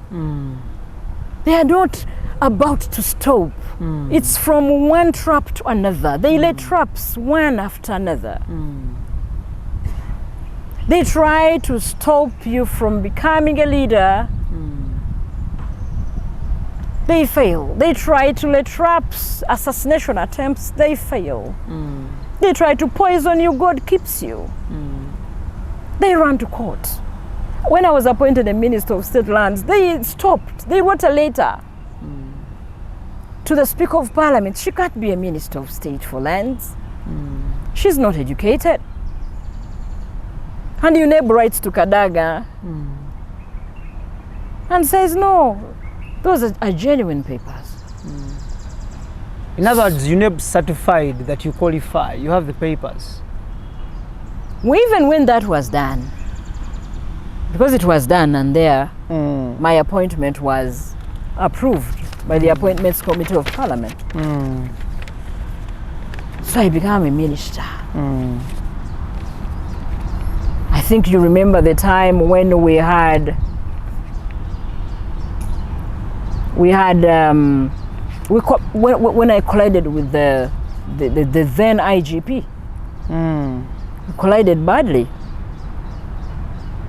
We collided badly. I thank God that I went through that time alive, because I met the deputy IGP then who died, Afande Felix Kawes, who called several times, says, I want to see you. So at one point I allowed him to meet me. We met here in Serena Hotel. And the words were not simple words. Was he delivering a message, or he was delivering a message? Words? Oh, a serious message, a serious warning. A serious warning. You see, my boss, you just have to work with him. You also have a boss, he also has a boss. Maybe you're working for the same person. So many things. And I left Serena Hotel in fear. I left in fear. So real collision started. I saw the IGP moving into Kayunga on ground himself. That was horrible and terrible. The president would come, issue other orders, the IGP would come and issue other orders. And I would be left hanging at crossroads. So there have been several attempts, many attempts, and one of which are the election petitions you're seeing. I won without even having agents at any polling station, because the army came and arrested them. And then here are elections happening and going on without having agents to protect my interests. At the end of the day, I'm in my house, locked in there. And voters start flopping into my compound, banging my door open, you've won. So they dragged me to the tally center without a declaration form in my hands. With just my computer, and as they read results, I keep entering the results in my computer. And at the end of the day, I've won. So the voters took it upon themselves to protect my interests at the polling stations. Of course, my God was there. And then, after that, someone comes and says, oh, this was not a genuine win. Comes up with all kinds of concoctions. Okay, yeah, so here I am, summoned by court to file a defense on matters. That is in the Court of Appeal? Where I have been. Yeah. High Court, not Court of Appeal. So 3 cases, 3 petitions were filed against me. One of them still was on academic papers, which came in 2012. That order was quashed by Court of Appeal. So the moment they did not succeed with blocking my nominations, they did not pursue their matter in High Court. The same lawyers now bring other applicants or petitioners over the same grounds. And I thank God that we had amended the law. The law now that gives us 6 months to handle petitions after elections. So I was like, thank God this time my matter will be heard and disposed of once and for all. Yeah. So the petitions were heard. They've been heard. I waited to see so many things. I waited to see witnesses coming to pin me. I waited to see evidence being filed to back up their claims. Nothing. Instead, I was able to show court that the people who had dragged me to court over electoral malpractices had indeed committed the same crimes. And they could not show court whether. So you gave court the proof? Court is able to find the proof. It was upon them to give proof that indeed I was involved in the election malpractices they were alleging. But they failed. But for me, I had to file. I filed proof. I showed court that these people actually committed the malpractices they were alleging on my side. So I thank the judge of the High Court, Mrs. Mukwaya, for delivering justice. But they have gone ahead to appeal. Yep. They have appealed even when indeed they still have nothing to show in court. So this is the witch hunt. This is the Mafia witch hunt. It is, for me, the motive is simple. We should make sure Nantaba hates politics herself. She must give up. We must push her to the wall. Let's push Nantaba to the wall until she gives up herself. Or let's impoverish her. Let's make sure she's so poor. Yeah. Okay? Let's pursue her until she's out of this. Because even when they tried and indeed succeeded and make sure that I don't go back to the Ministry of Lands, I am still a problem. I can still speak. I can still talk. I still go to court and defend, by the way, the poor. I have so many cases I'm handling in courts of law. Some cases, I was dragged to court in my individual capacity. I have to pay these legal fees to defend the poor and also defend myself. So if they impoverish me, I won't be able to carry on with making sure that I pay legal fees to defend the voiceless. So you would ask someone, why did you vote for NANTABA? There is someone who knows that if NANTABA had not come, I would be a destitute today. I'm only on this land because she can pay my legal costs for my matter to be heard in court. There are communities I represent in court that cannot even foot their bills. There is a day I went to Nakasongola, which is not my district. When I go back to the president's statement of due popularity, I went to Nakasongola one day. An old man of 60 and above years had been imprisoned. This man was deaf. He's actually deaf up to now. Deaf. He's actually a disabled man, completely disabled. Can't speak, can't hear anything. He worked so hard through his sweat bought land. This time someone, a prominent lawyer in Kampala here, wanted his land. And all he chose to do was to fence off his land. And when he fenced off the land, Kasiru ono nalwana mu ngeri y'abakasiru tayogera tawulira kwe kukwata ejjambiya n'atema sseŋŋenge kuba alina ente obuteebwe bufune we buyita bugende bulye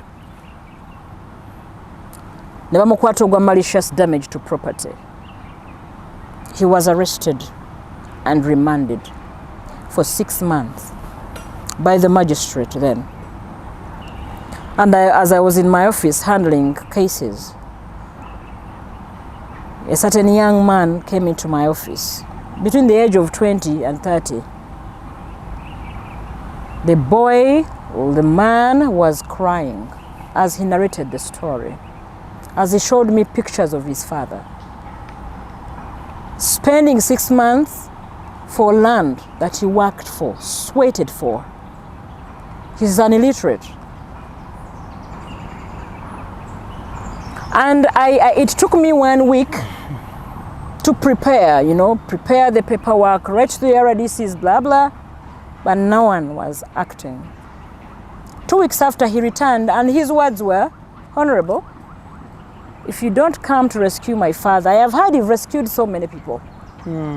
If you don't come to rescue my father, either that man will die or I will die. I can't see him walking into our compound, into our land.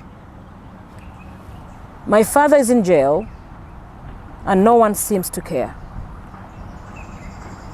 So I organized and went to Nakasongola, to the chief magistrate, to the magistrate's office.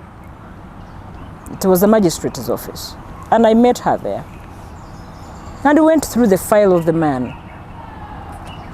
And indeed, it is within 30 minutes or an hour or so, the gentleman had driven all the way from Kampala to meet me at court. And now this is when I see the lawyer. And the lawyer requests to talk to me. And when we talk out there in the tree, it's like, Honorable, at least convince the man, at least let him sell me 100 acres. And I'm like, why did you have to imprison him first? Why did you have to maliciously prosecute this man? So now the magistrate gets to know the real story. And I asked her, Madam, how, Your Honor, where should this man go? So she panicked, knowing the truth had now come to the limelight, prepared the warrant to produce him, They produced him, processed the bail terms quickly. So they went to fetch the man from the prison. I waited the whole day, so they brought the man. So they brought the man. I look at this old mzee. He does not even know what is happening in the world.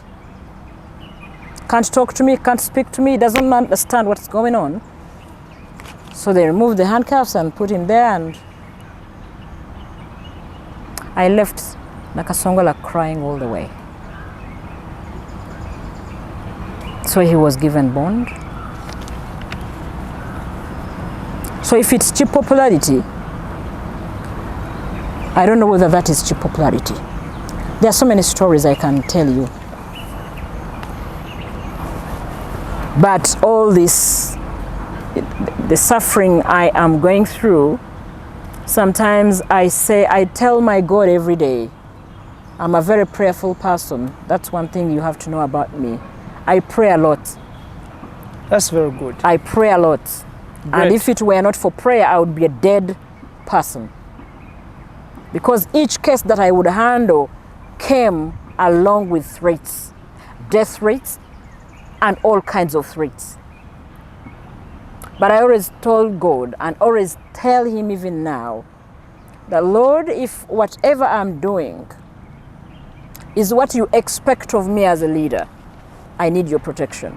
I need your wisdom. I need you to guide me. I need you to be with me. I need you to stay with me. Lastly, we can't leave here minus looking at the issue of the late Sebulime, who was riding a motorbike, and then a lot happened. So narrate to us how it happened, what went wrong, from the horse's mouth, of course. So before I embark on that, to conclude the other one, the petitions, those are is part of the harassment that I go through. I know it won't end there. If they fail on petitions, they will embark on something else. I am used to them. All they want is how do they crush me. Crush me emotionally, financially, and politically. But it's not in their hands anyway. They can try, but it's not in their hands to stop me.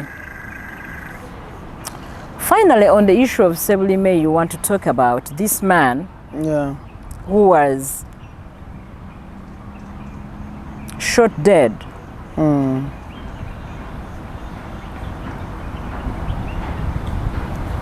Extrajudiciously.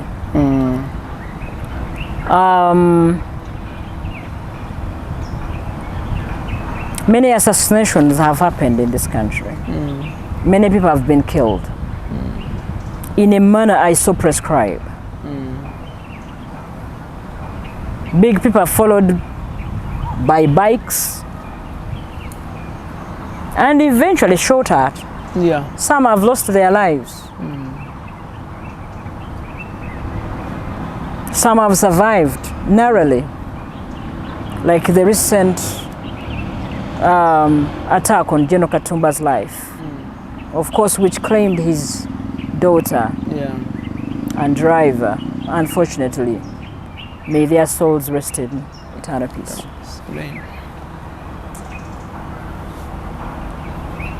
And I still thank God that I was able to survive.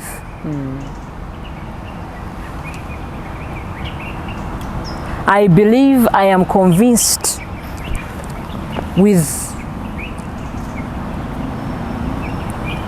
whatever surrounds this Sebulime incident, that it was an assassination attempt on my life. Someone may say, how do you know? How did you know? Well, if I suspect someone, I have been on the road for the last 40 plus years. I'll be 42 in December. So I've been on the road. Okay, let's date back to 2011 when I became a public figure. I've been on the road since then. Till to date. I've been on the road. Even amid the streets, I've been on the road. And I've been encountering bikes along the way. And many road users. Why this one? Why this special bike with a special person behaving in a very peculiar way?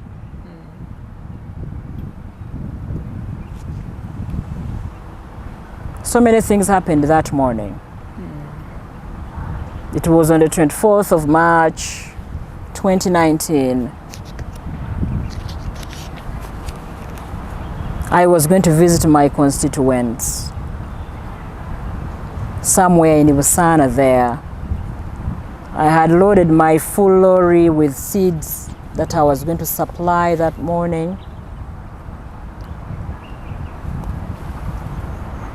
So by 6 I was already set to leave.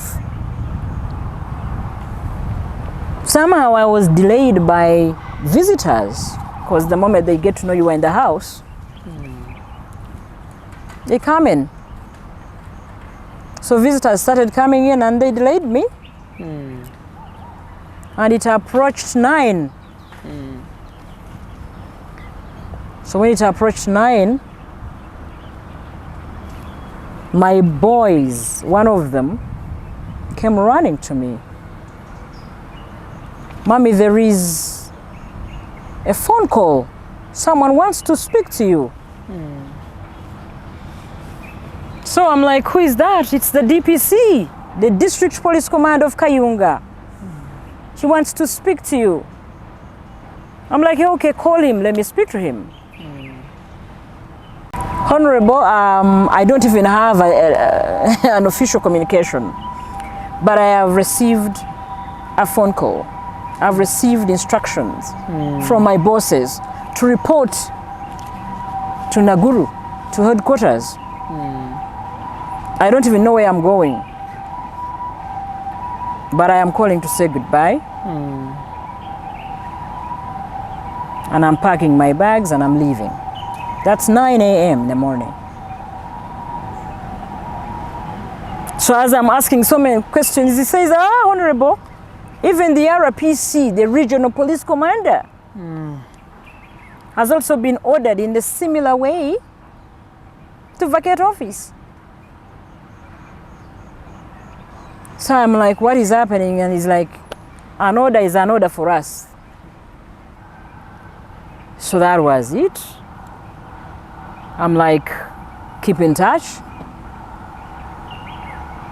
Of course, he was a good DPC. For the first time, I got someone strong enough and fearless that he would confront land grabbing with all the effort he would put in. Now I prepare, as I'm preparing to leave.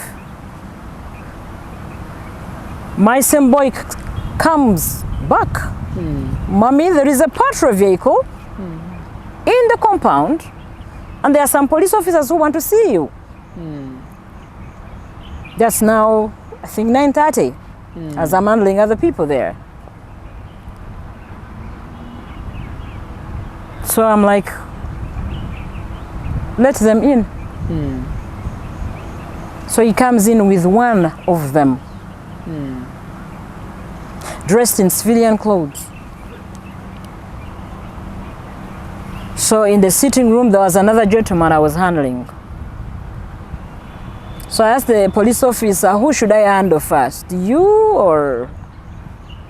I hear you police officers don't have time, so should I handle you first? Say, Honorable, first handle him. I want to talk to you in privacy. So I finished the other gentleman and I'm back on him and I'm like, so how do I help you? Yeah. Scratches his head and scratches his head and swings his keys, and I'm like, what's the problem?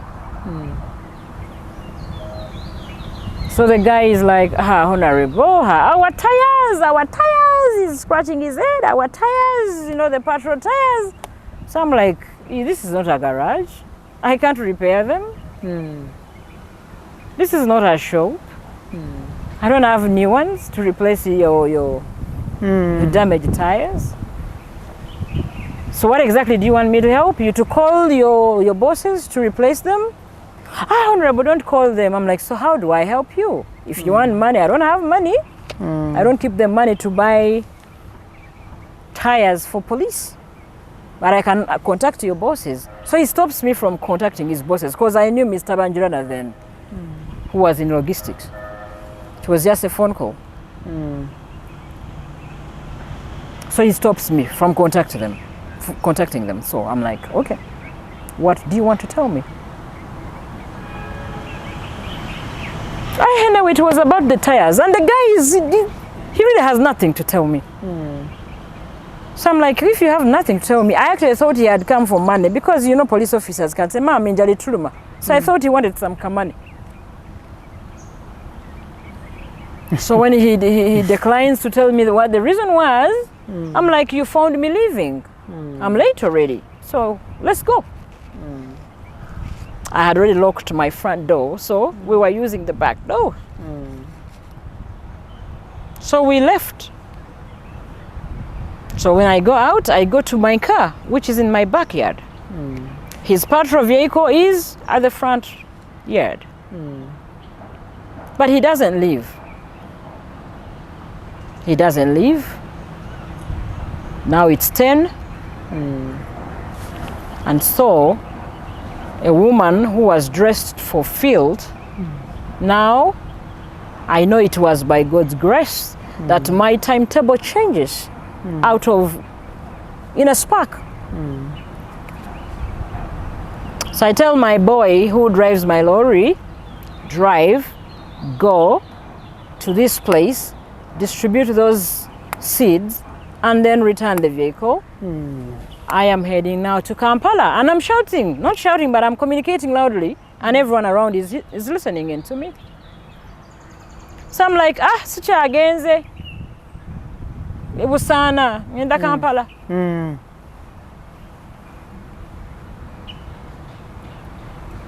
So now that's when I saw the guy walking away. The next thing I hear is the patrol taking off, and so I enter my vehicle.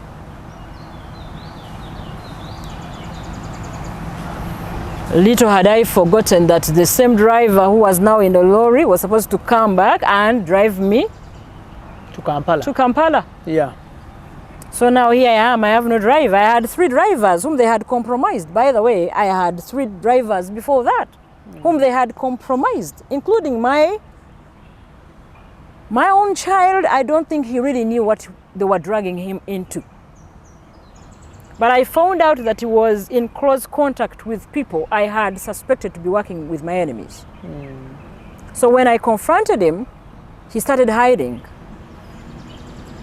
But he didn't know that they were using him to know our movements. So he would always tell them, we are here, we are going there, we are coming, we are heading this way. I know he was doing it innocently. So when I got to know, I had suspended him for 2 weeks actually. So in that very second week, I had no driver. Okay.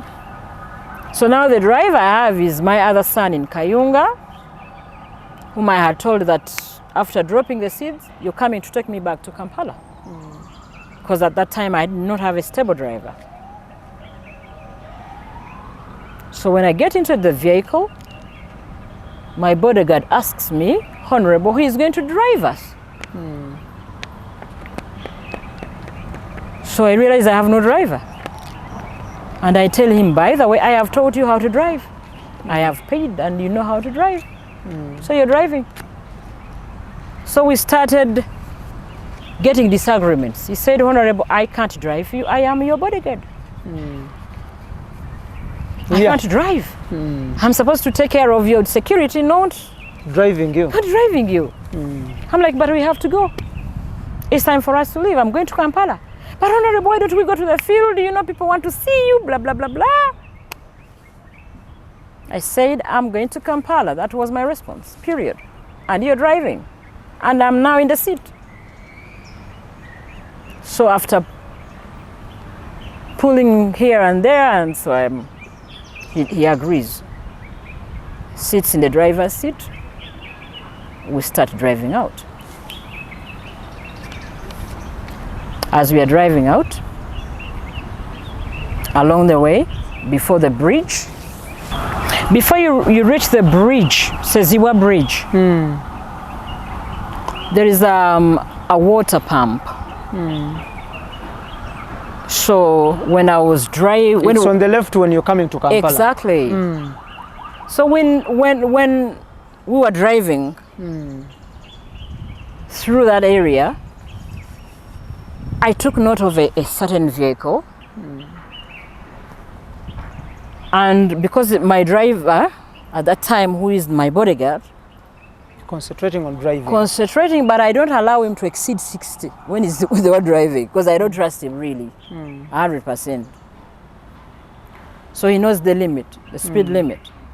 So I was able to see that the person sitting in the vehicle driving so slowly is a member of parliament for Nakasongola. He's an Adventist like me. So I told my bodyguard, stop, let me greet the honorable member of parliament. So he pulled to the other side and he parked aside. I came out. He also parked. And as we are conversing, we had just come from Chankwanza actually.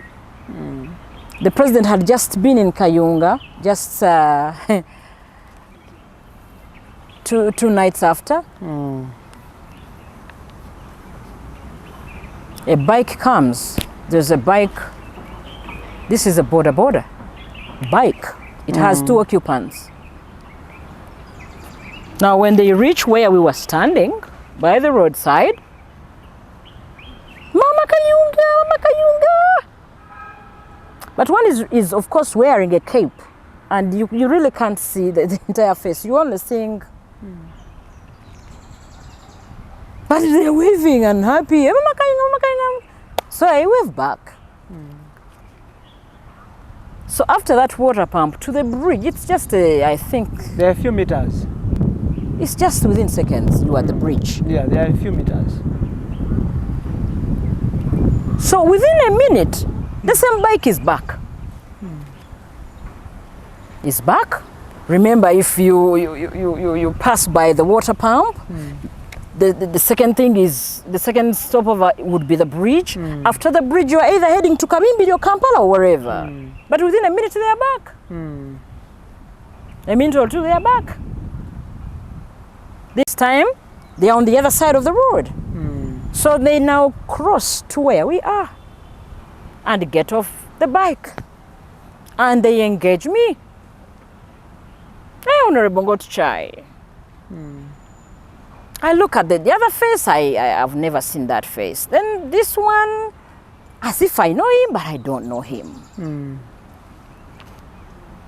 So, in a few minutes, they are done with the greeting. So I do not concentrate on where they go after that. But my bodyguard concentrated. They didn't ride back to where to the bridge again. He says, now they ride as if they are going back now to Bukolot. So for me, I'm back concentrating on my MP. We are talking. So after the greetings, and then this time when I get into my car, I don't go back to my seat in the back. I now sit in the passenger seat. The front seat. The front seat. Now we had another scuffle with the bodyguard. Honorable, go back to your seat. Go back to your seat. I'm not going back to my seat. She says, I won't drive. Say, if you want us to spend the whole day here, it's up to you, but I'm not leaving this place. So I even strapped in myself. So when when they know that when I get determined to do something, They just have to give up and do it my way. So I started driving. After the bridge is where the grocery market is, where I normally buy my groceries. I never ever pass by that place without stopping to buy my groceries. So I reminded him, please don't, I need to get some tomatoes and blah, blah, blah. So he stops. Just within a second, though, as this woman is by my window here asking, Mama, lero nkuwe ki?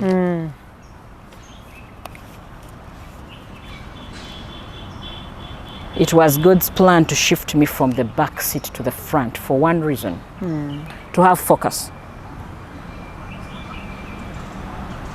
So how God diverted my attention from the woman now to the road is something I can't tell. Now on the road, someone is negotiating a corner on a very huge bike. You see what you media portray is a border. But this is a huge bike. I don't think it costs less than 100 million or even 200. It's a huge bike. The dressed person on the bike is fully dressed, fully wrapped from head to toe. And it's coming at a very high speed out of that corner. So my eyes are on the bike, but as it draws closer, the speed starts reducing. The speed goes down. My eyes are on the bike. But in a few meters, that's when I start shouting.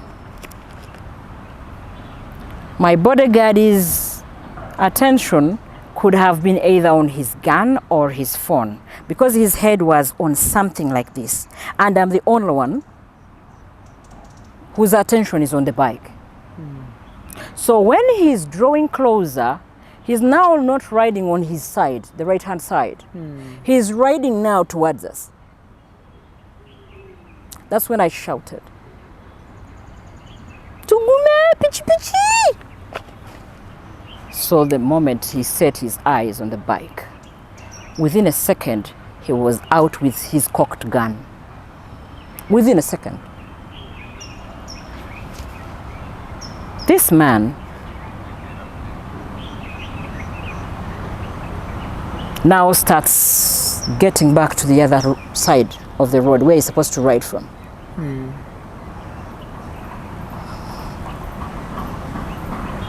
Slowly. Leaning, of course, downwards, keenly watching, and his eyes are on the car now. Yeah. Of course, I can't see his eyes, but I can see two eyes through his helmet. He's trying to see what is inside the car. So when I think he realizes that Tugume, in my thinking, that the guy is ready, I don't know. Now he starts riding, going ahead. That is to the bridge side. At his slow pace, slow speed. Now in a few meters, he makes a U-turn. Now he's on our side, bringing it to our car. Coming to your car for the second time? Now this is the second time. Okay. My bodyguard is ready. My eyes on the bike. I am now shouting. Tuguma omusajja wuyakobawo. So the man rides, comes to the back, leaves the back, rides ahead, and parks within that black bag. That's the distance. Within that black bag, this is my vehicle. Olwo ziri saawa mmeka? Nya. Okay. Nya chi zitandise ndozogenda nya n'obutikitiki because add the minutes I used to talk to the MP.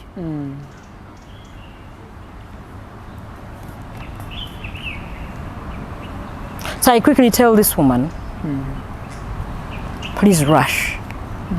Ask the man, what does he want? But of course, the steps of my bodyguard are very close. Wherever he goes, my bodyguard goes.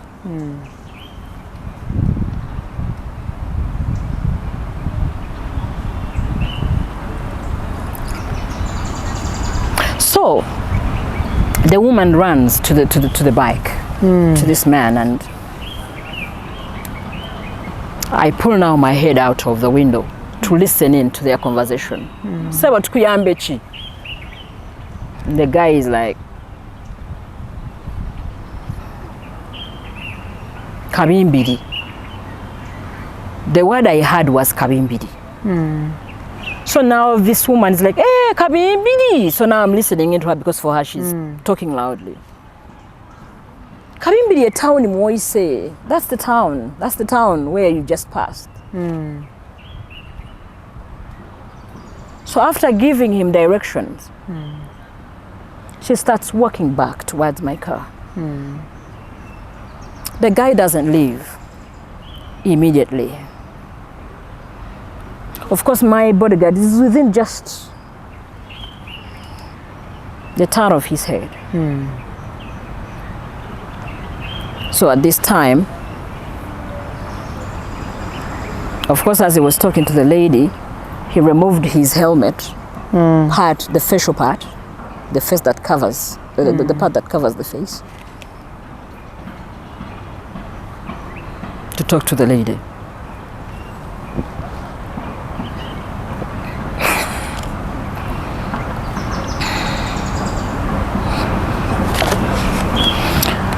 So,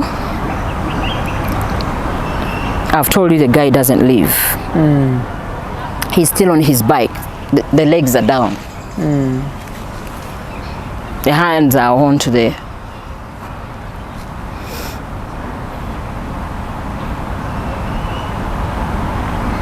So after a few, I think I have a minute. Now, the guy starts turning. Turning now. But what I've not told you is that when he's riding behind my vehicle, he comes to the driver's window, which is open. Because my bodyguard jumped out and left it open. So now this guy, I had skipped that part. The bike reaches the window. He reaches the window. This time, his eyes are now through to me straight. We see now eye to eye. Of course, the face is covered, but I can see the eyes of a human being. And he's at the window. Now, after the eye to eye contact in the vehicle, that's when now he rides and parks the vehicle. I mean, the bike. So I've noted that part of the story. He now starts turning and... Did your bodyguard try in any way to confront this motorbike rider? This is action in silence. It's action in silence. The only person actually shouting and talking is me.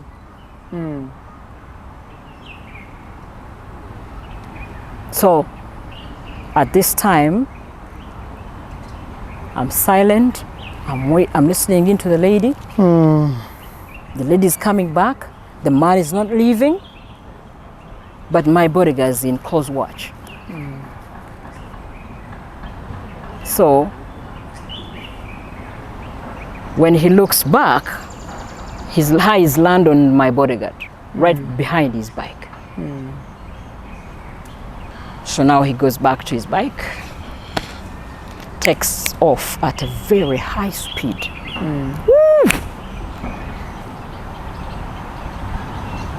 It's a silent bike though. It takes it off. So my bodyguard waited for him to go through the corner, to disappear through the corner. That's when he came running. He told me, Honorable, get out of the car, quickly get out of the car. I was like, where am I going? This is a dangerous man. So I'm like, what do we do? Get out, come and drive. So I quickly get out of the car, run to the steering. And for me, my intention is to go back to Kayunga. And he says, you're not going back to Kayunga. No. When do you know that it's there? Now, in the midst of this, the other bike that had the 2 occupants appears. Who said you to Exactly. Now the bike appears, rides ahead, passes by us and rides ahead. That is the 3rd time they are turning around. The 3rd time now this bike is coming to us. Now the other one has gone. Yeah. So now here is a scuffle of whether we should continue to Kampala or go back to or go back home. My idea is we go back home. He says, Mulutalo tetuda mabega. Tomanchiriwa. Mabega. Ojavuga ngodawa. Maso. So now I had to succumb to his orders. So I start driving. Now, where you see a camera mounted now is the 2nd encounter with the man. Now he's waiting for us at that point. So I saw him from a distance and alerted my body. I said, do you see the man? He says, Honorable, I'm very alert. I'm seeing the man. He has now turned again, facing us from the direction where we're coming from. And he's on the road. So here I reduce the speed and I tell my bodyguard, I am not going anywhere. Tuline Honorable IDAH NANTABA kyatunyonyola issue oba saga ye Kayunga yatuukawo etya omwafiira omwami Ssebulime eyali avuga pikipiki. Tunyonyodde nti abantu bagiyita piki ya boda naye zino bike ennene. So Honorable, tugende mu maaso. So ovuga towards omwami aparkinze, osala speed, omugamba siddayo. Bodyguard agamba tugende.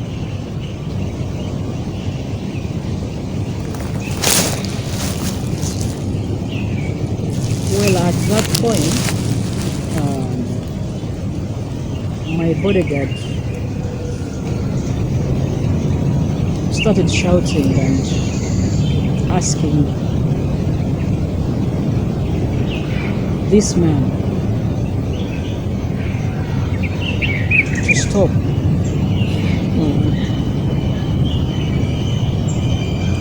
The bike is facing us. I'm fearing to drive, to come close to him. His bike is in the way. So I actually start now driving towards the other side, the right side, which I'm not supposed to drive on, to avoid. Of course, what is coming to my mind is as if anything can be avoided. So now he starts asking me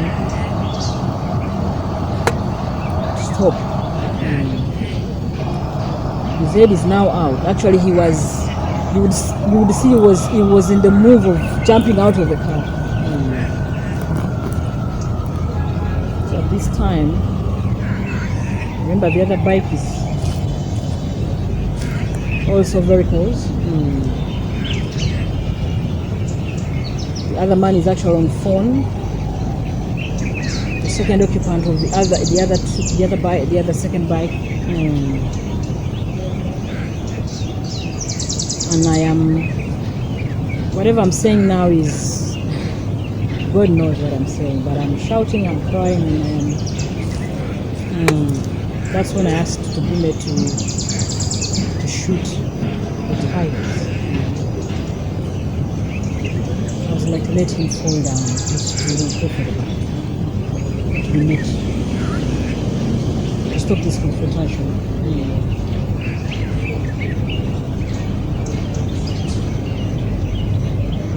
So when I drove closer, because my bodyguard kept on asking me to drive close. Honorable, I'm ready. Honorable, I'm alert. I'm ready. I'm ready for anything. In fact, the gun was in the hand. So Mama, I need it.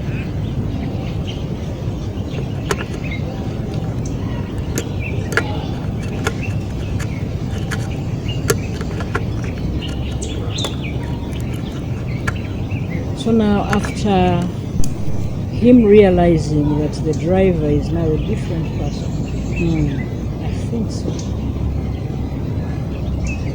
he now takes off. It's another very high speed.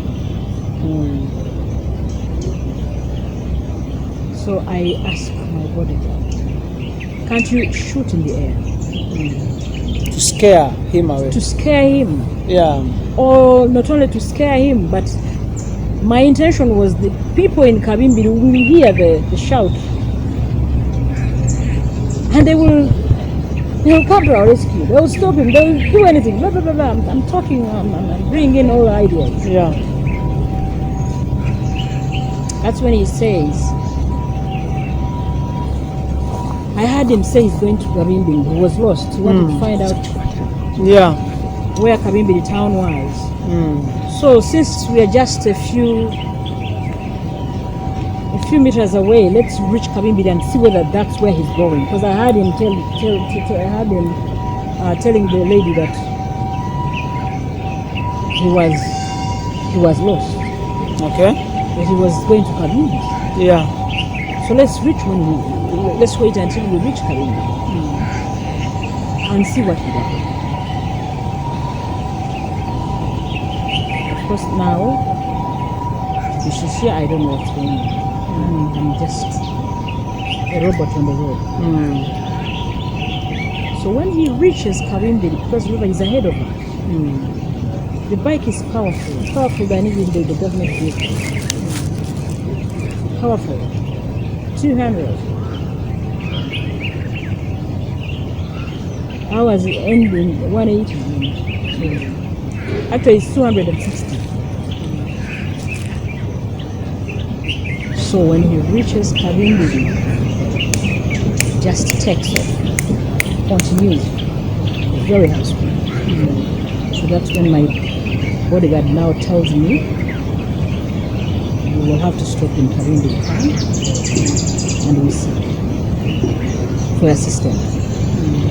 So when we reached Kabimbi town, of course we are watching him taking off, riding off, disappearing.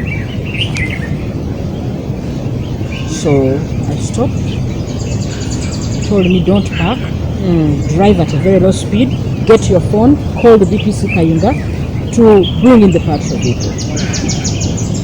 So I get hold of the phone with my one hand, my one hand is driving, I call the DPC's number, it is unavailable.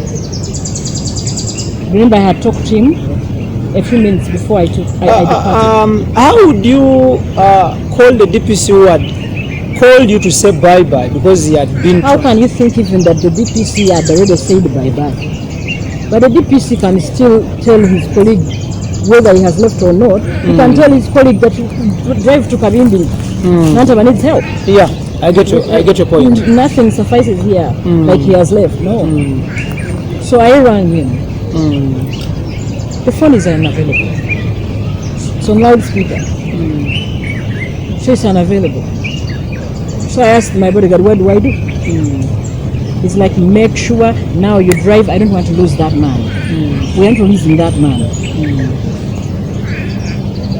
So now he tries now to call his colleagues, SFC colleagues. He calls and he gets one on phone. I hear him telling him, kindly come to our rescue. Mujje tuli kukubo, mutuyambe. So he explains whatever is happening. Now, he's like, Honorable, I want you to drive. My mind is, I want you to drive the car. Get strong, drive. Yeah. Get strong drive.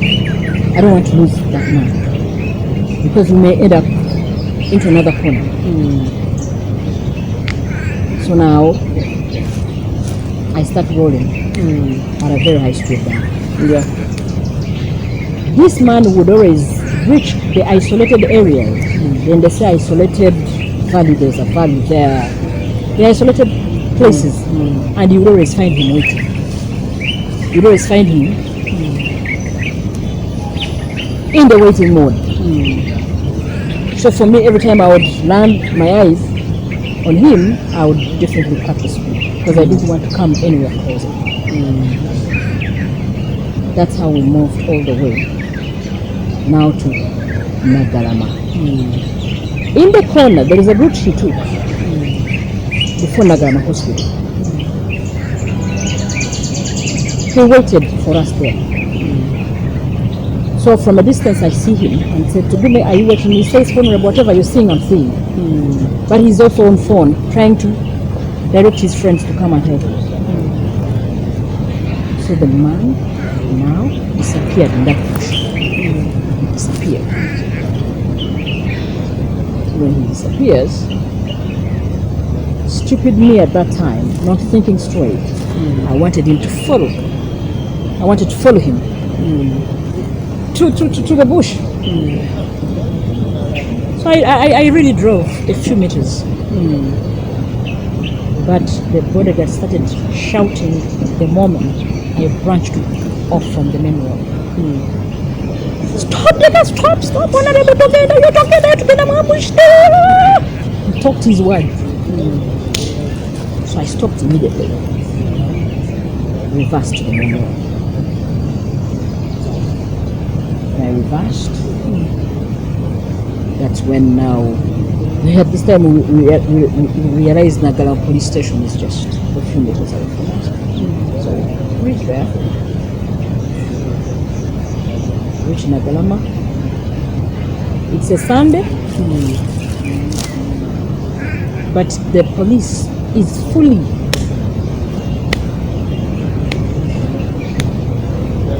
attended. The DPC is there in full uniform. OC station is there in full uniform. Police officers are so many in full uniform. The army is there in full uniform. Patrol vehicles are around. Surprisingly, there is even a breakdown. Of course, I did not take note of all this art when I just reached. Yeah. Quickly reach. I tell them even in the compound before the DPC comes running to me, Honorable Chichi. I tell her the story, not the story, of course. He said, hey, you know when you're panicking and sweating and panicking, and in shock. Show us. I just got back into my car. Now my bodyguard had run inside. The DPC is off.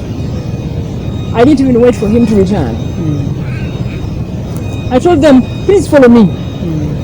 So I drove back to the other small path, parked by the roadside and showed the group, security group now and the DPC. This is the route he has taken. So the DPC handles me in a very, hospitable way. Requests me to go back to our station. Honorable, I want to assure you I'm going to get the man. The route he has taken has only 3 other outlets. You will either go to Ugazi or go to, she explained, or go back to wherever or take this route. So, don't worry, my boys are on the radio call. They are contacting all the other routes to be now closed. So don't worry. Of course I'm crying at this time. It's not me. So I want you to go back to my office. Let's go back. So we went back to the office.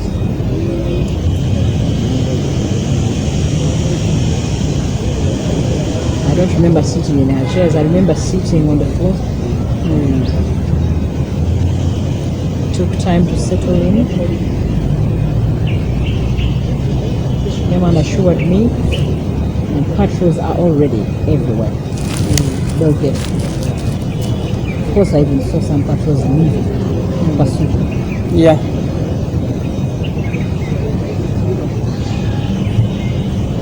After hours, I hear him at the OC station. I was with in office on a radio call.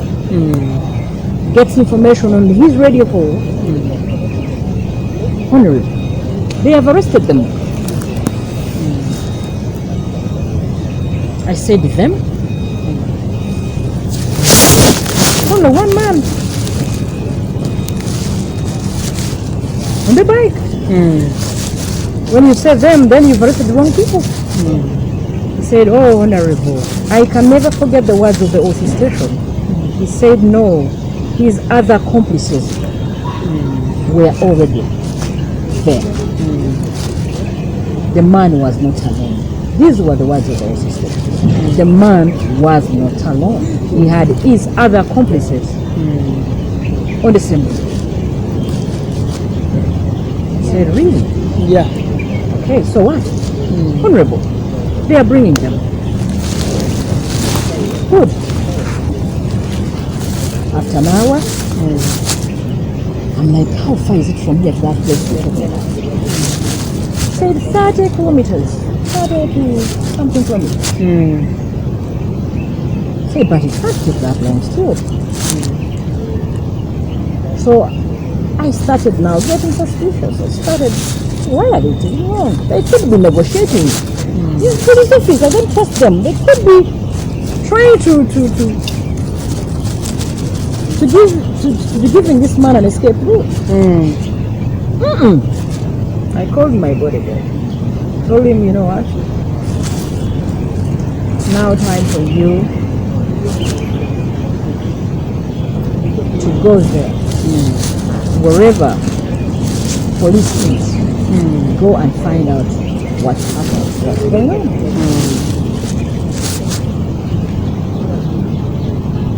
So he said, Honorable, you're very right. Got into the vehicle. As he's exiting Nagarma police station compound, the DPC stops him. She tells him, where are you going? My bodyguard tells her, we want to go to that place. They told us this man was arrested an hour ago, but they're not bringing him. What has happened? Yeah. So we want to go and see. So the DP says, don't leave me, we are going together. She jumps into my car with some other police officer. They drive off. On their way, my bodyguard listens in to the DPC's phone call, conversation. She's asking them, who ordered you? Who gave you instruction? She's quarreling. She's quarreling. Killing. I didn't give you those instructions. I told you to bring this money. That she's on phone. And my bodyguard is listening. So after the phone call, my bodyguard asks her what has happened. These guys, these police officers, they've killed the suspect.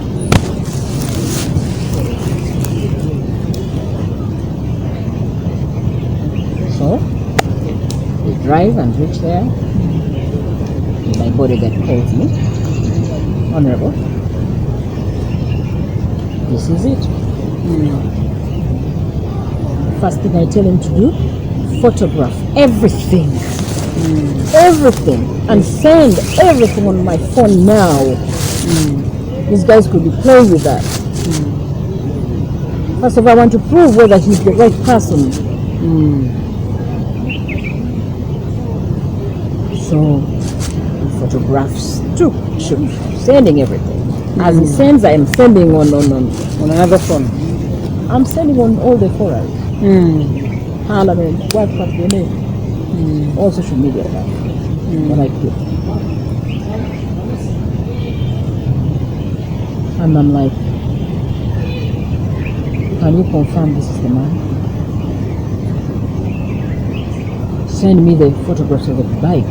So the bike was not right there. It was at a small police station, which he told me is in the area. So I saw the bike. I told him I want to see the photographs of the bike because I can't prove whether this is the man, but I want to see the bike. So when he sent the photographs of the bike, that's when I proved, because my eyes had the entire picture of how the bike was. A number plate that had not been fixed on the bike, but by just a rope tying it on the bike. That one I had taken keen interest right at Cinda. So when I looked at the bike, I proved it's the bike. Yes, now it's the bike. Then I'm like, but the officer here is saying them. So now my bodyguard starts inquiring and says, by the time the bike overturned, there were two occupants. Not now one occupant. There were two occupants. So my bodyguard is collecting all this information and sending it. So now I prove the OC's words, OC station's words, that the guy had his other accomplices along the road. So I'm like, so where is the other?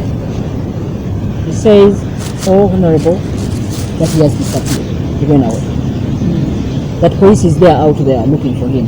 And as I'm at the station, the patrol comes to pick the dogs. They pick the dogs to go and hunt for the other man. So now that's when I start getting confused. I start inquiring and asking the OC, why has police killed this man? He's like, Honorable, I've been here with you. We've been together in this office. The ODPC asked me to look after you, to make sure I protect you here. So we've been here together. We will ask them when they come.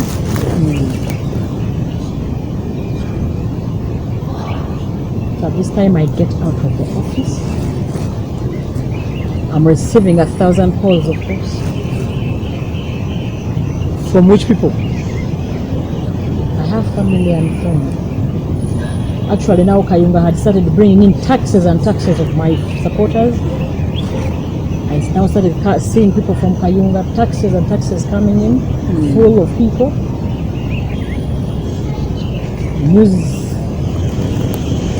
it's all over your bed. I'm here. So as I'm waiting, that's when now I'm like, I'm asking DPs, OC station, what happens now? What next? The suspect is killed. How will I know? So later on, DPC returns, and DPC didn't return. I think it's my bodyguard who returned. And police officers and the army, and they asked to lead me home. So we have been asked to take you back. So they took me home. Now my questions are very few. Because Enanga played some good drama, and I want this information to get it. Hoodwinking the public is the best the media do with police. On the other side, of course, anyone will say, but the man is not here to tell the story. Yeah. Why is an innocent man who is carrying food? Which food I didn't see? The bike has no bag carrying food in it. Of course, in his back, there's a backpack, a small backpack. So where does the food come from that police parade for the public? Where is the second occupant of the bike today? Why doesn't this man come out and say, oh, I was the other second occupant on the bike? The reason why I ran away from that time to date, it's 2 years now down the road, was this. Where did he come from? Where did he pick a second occupant? At what point does he pick a second officer? Because you're saying this is, Enanga says he was a father coming from what you said. Yali agenda ku video abaana be kusomera. Exactly. You're saying he's going to a certain school to visit his children. Huh? He passes via Kabindi and comes all the way to Sinda. It is alleged that the school is in Kabindi, but he has rode away from the alleged final destination to Sinda, where Nantaba is. And as we are inquiring, he says he's lost. He wants to be helped, to be given the direction of Kabindi. So the father who has been taking his children, I heard for the last 6 months he had been taking his children to school. How come this morning he had forgotten the address, the location of the school, to come to Sinda and inquire from us? How did the father forget the allocation, the address of the school where he had been taking his children for the last 6 years? Okay. The father is carrying food. Okay. I want to say, Enanga, you're right. Now, police arrests a father carrying food for his children and then kills the father. Why? At what point does police decide that a man on handcuffs, it is true and evident he was running away, disappearing from police? Because I want you people to put in context the actual distance from Kabimbiri or from Sinda to Nagalama, then to Nagoje. This is a 50-kilometer cross distance. If your father carrying food, what stops you from parking the bike on the roadside? If it means kneeling down, you kneel and put your hands up. Check my bag, it has nothing if it's there. Honorable. Listen to me. Check the bag. There is food. I've been to the school. I'm a father. Why are you on the run? Why these suspicious movements around us when you reach us? Because for us, we are now suspecting you to be a wrong person. What stops you from stalking your bag? It's Honorable Nantaba. Tontya, sina chenkute. Mbadde mbuze. Assuming it yali out. And was the way. Lwaki toyimirira? Anchekinga. Because yali yekapise na yali mugaja kyaganene. Mumulaba kabangali ng'ali mu ka sleeveless. Akayero bakaki. Mulaba awo. Temumulaba nga tebannamwambula. Ogwo mulamba gumulaba mwambule. Bagugjeeko byonna ebigubaddeko kungulu. Honorable, abataba bagala kumanya police bo bagamba bamusanga naki ng'oggyeko emmere. Ojja babuuza. Ojja kubabuuza. Genda obagambe mwamusanga naki gw'osanze n'emmere bw'ebanga ddala yali mmere ottamute. Above all ali ku mpingu omumaze dda kubanga amazima gali nti bike edduka ne police patrol zigigoba tezikikwata. Katonda eyali ategese olunaku olwokuba bwe lutyo endago gye bagamba nti waliwo hampu nnene nnyo bagizimba nti abazadde nga emmotoka z'eka gye zikulumira abaana baabwe. Singa Ssebulime yali amanyi ruutu eyo yandikonye hampu eyo, yandikonye kale agikonye. Abalabi abaliwo bagamba nti pikipiki neyambuka nekka ku ttaka ne bakuba eki bwe bakuba ekigo bagamba wakati nga abantu bayamba tuyambe bannaffe pikipiki ekoze eki patrol zikola ki nti ziyingirawo. Bwe ziyingirawo, taata akutte emmere, kiki ekikuyingiza ensiko? kubanga abalabi begamba omu n'ayambuka omulala n'aserengeta ensiko taata okutemera ogenda kukyalira baana wavudde dda ku luutu ye Wakiso Kayunga oba Wakiso Kabimbiri kati okutte Kabimbiri Lugazi taata yavudde Wakiso.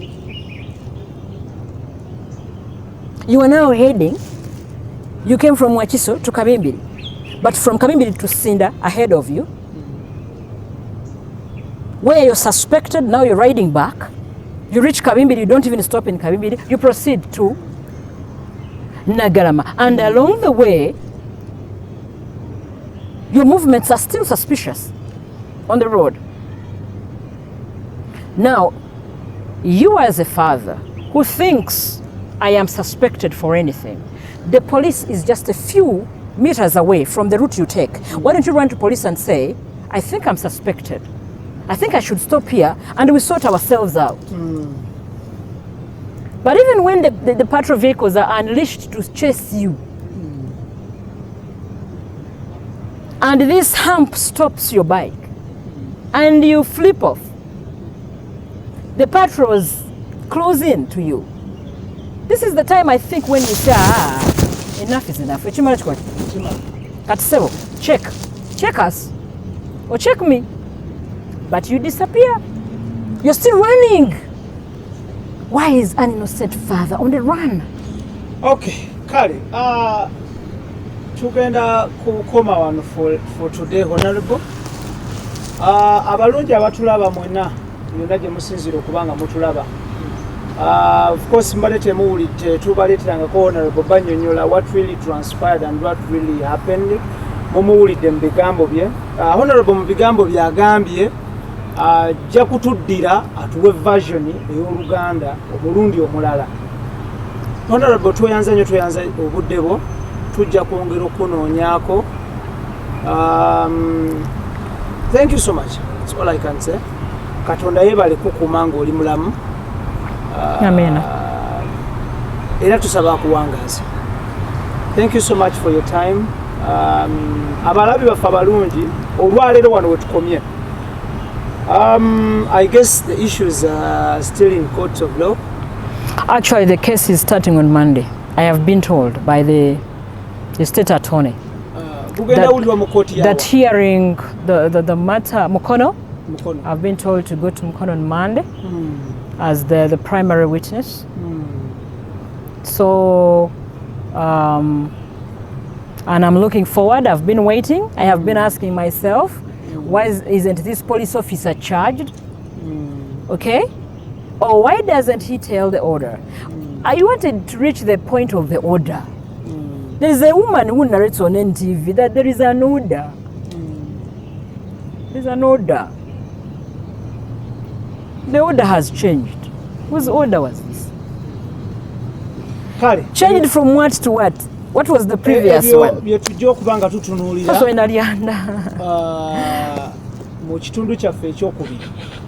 Mbagaliza birungi byereere omukama Katonda abakuume. Assalamu alaikum wa rahmatullahi wa barakatuh. Mubeere bulungi mweraba.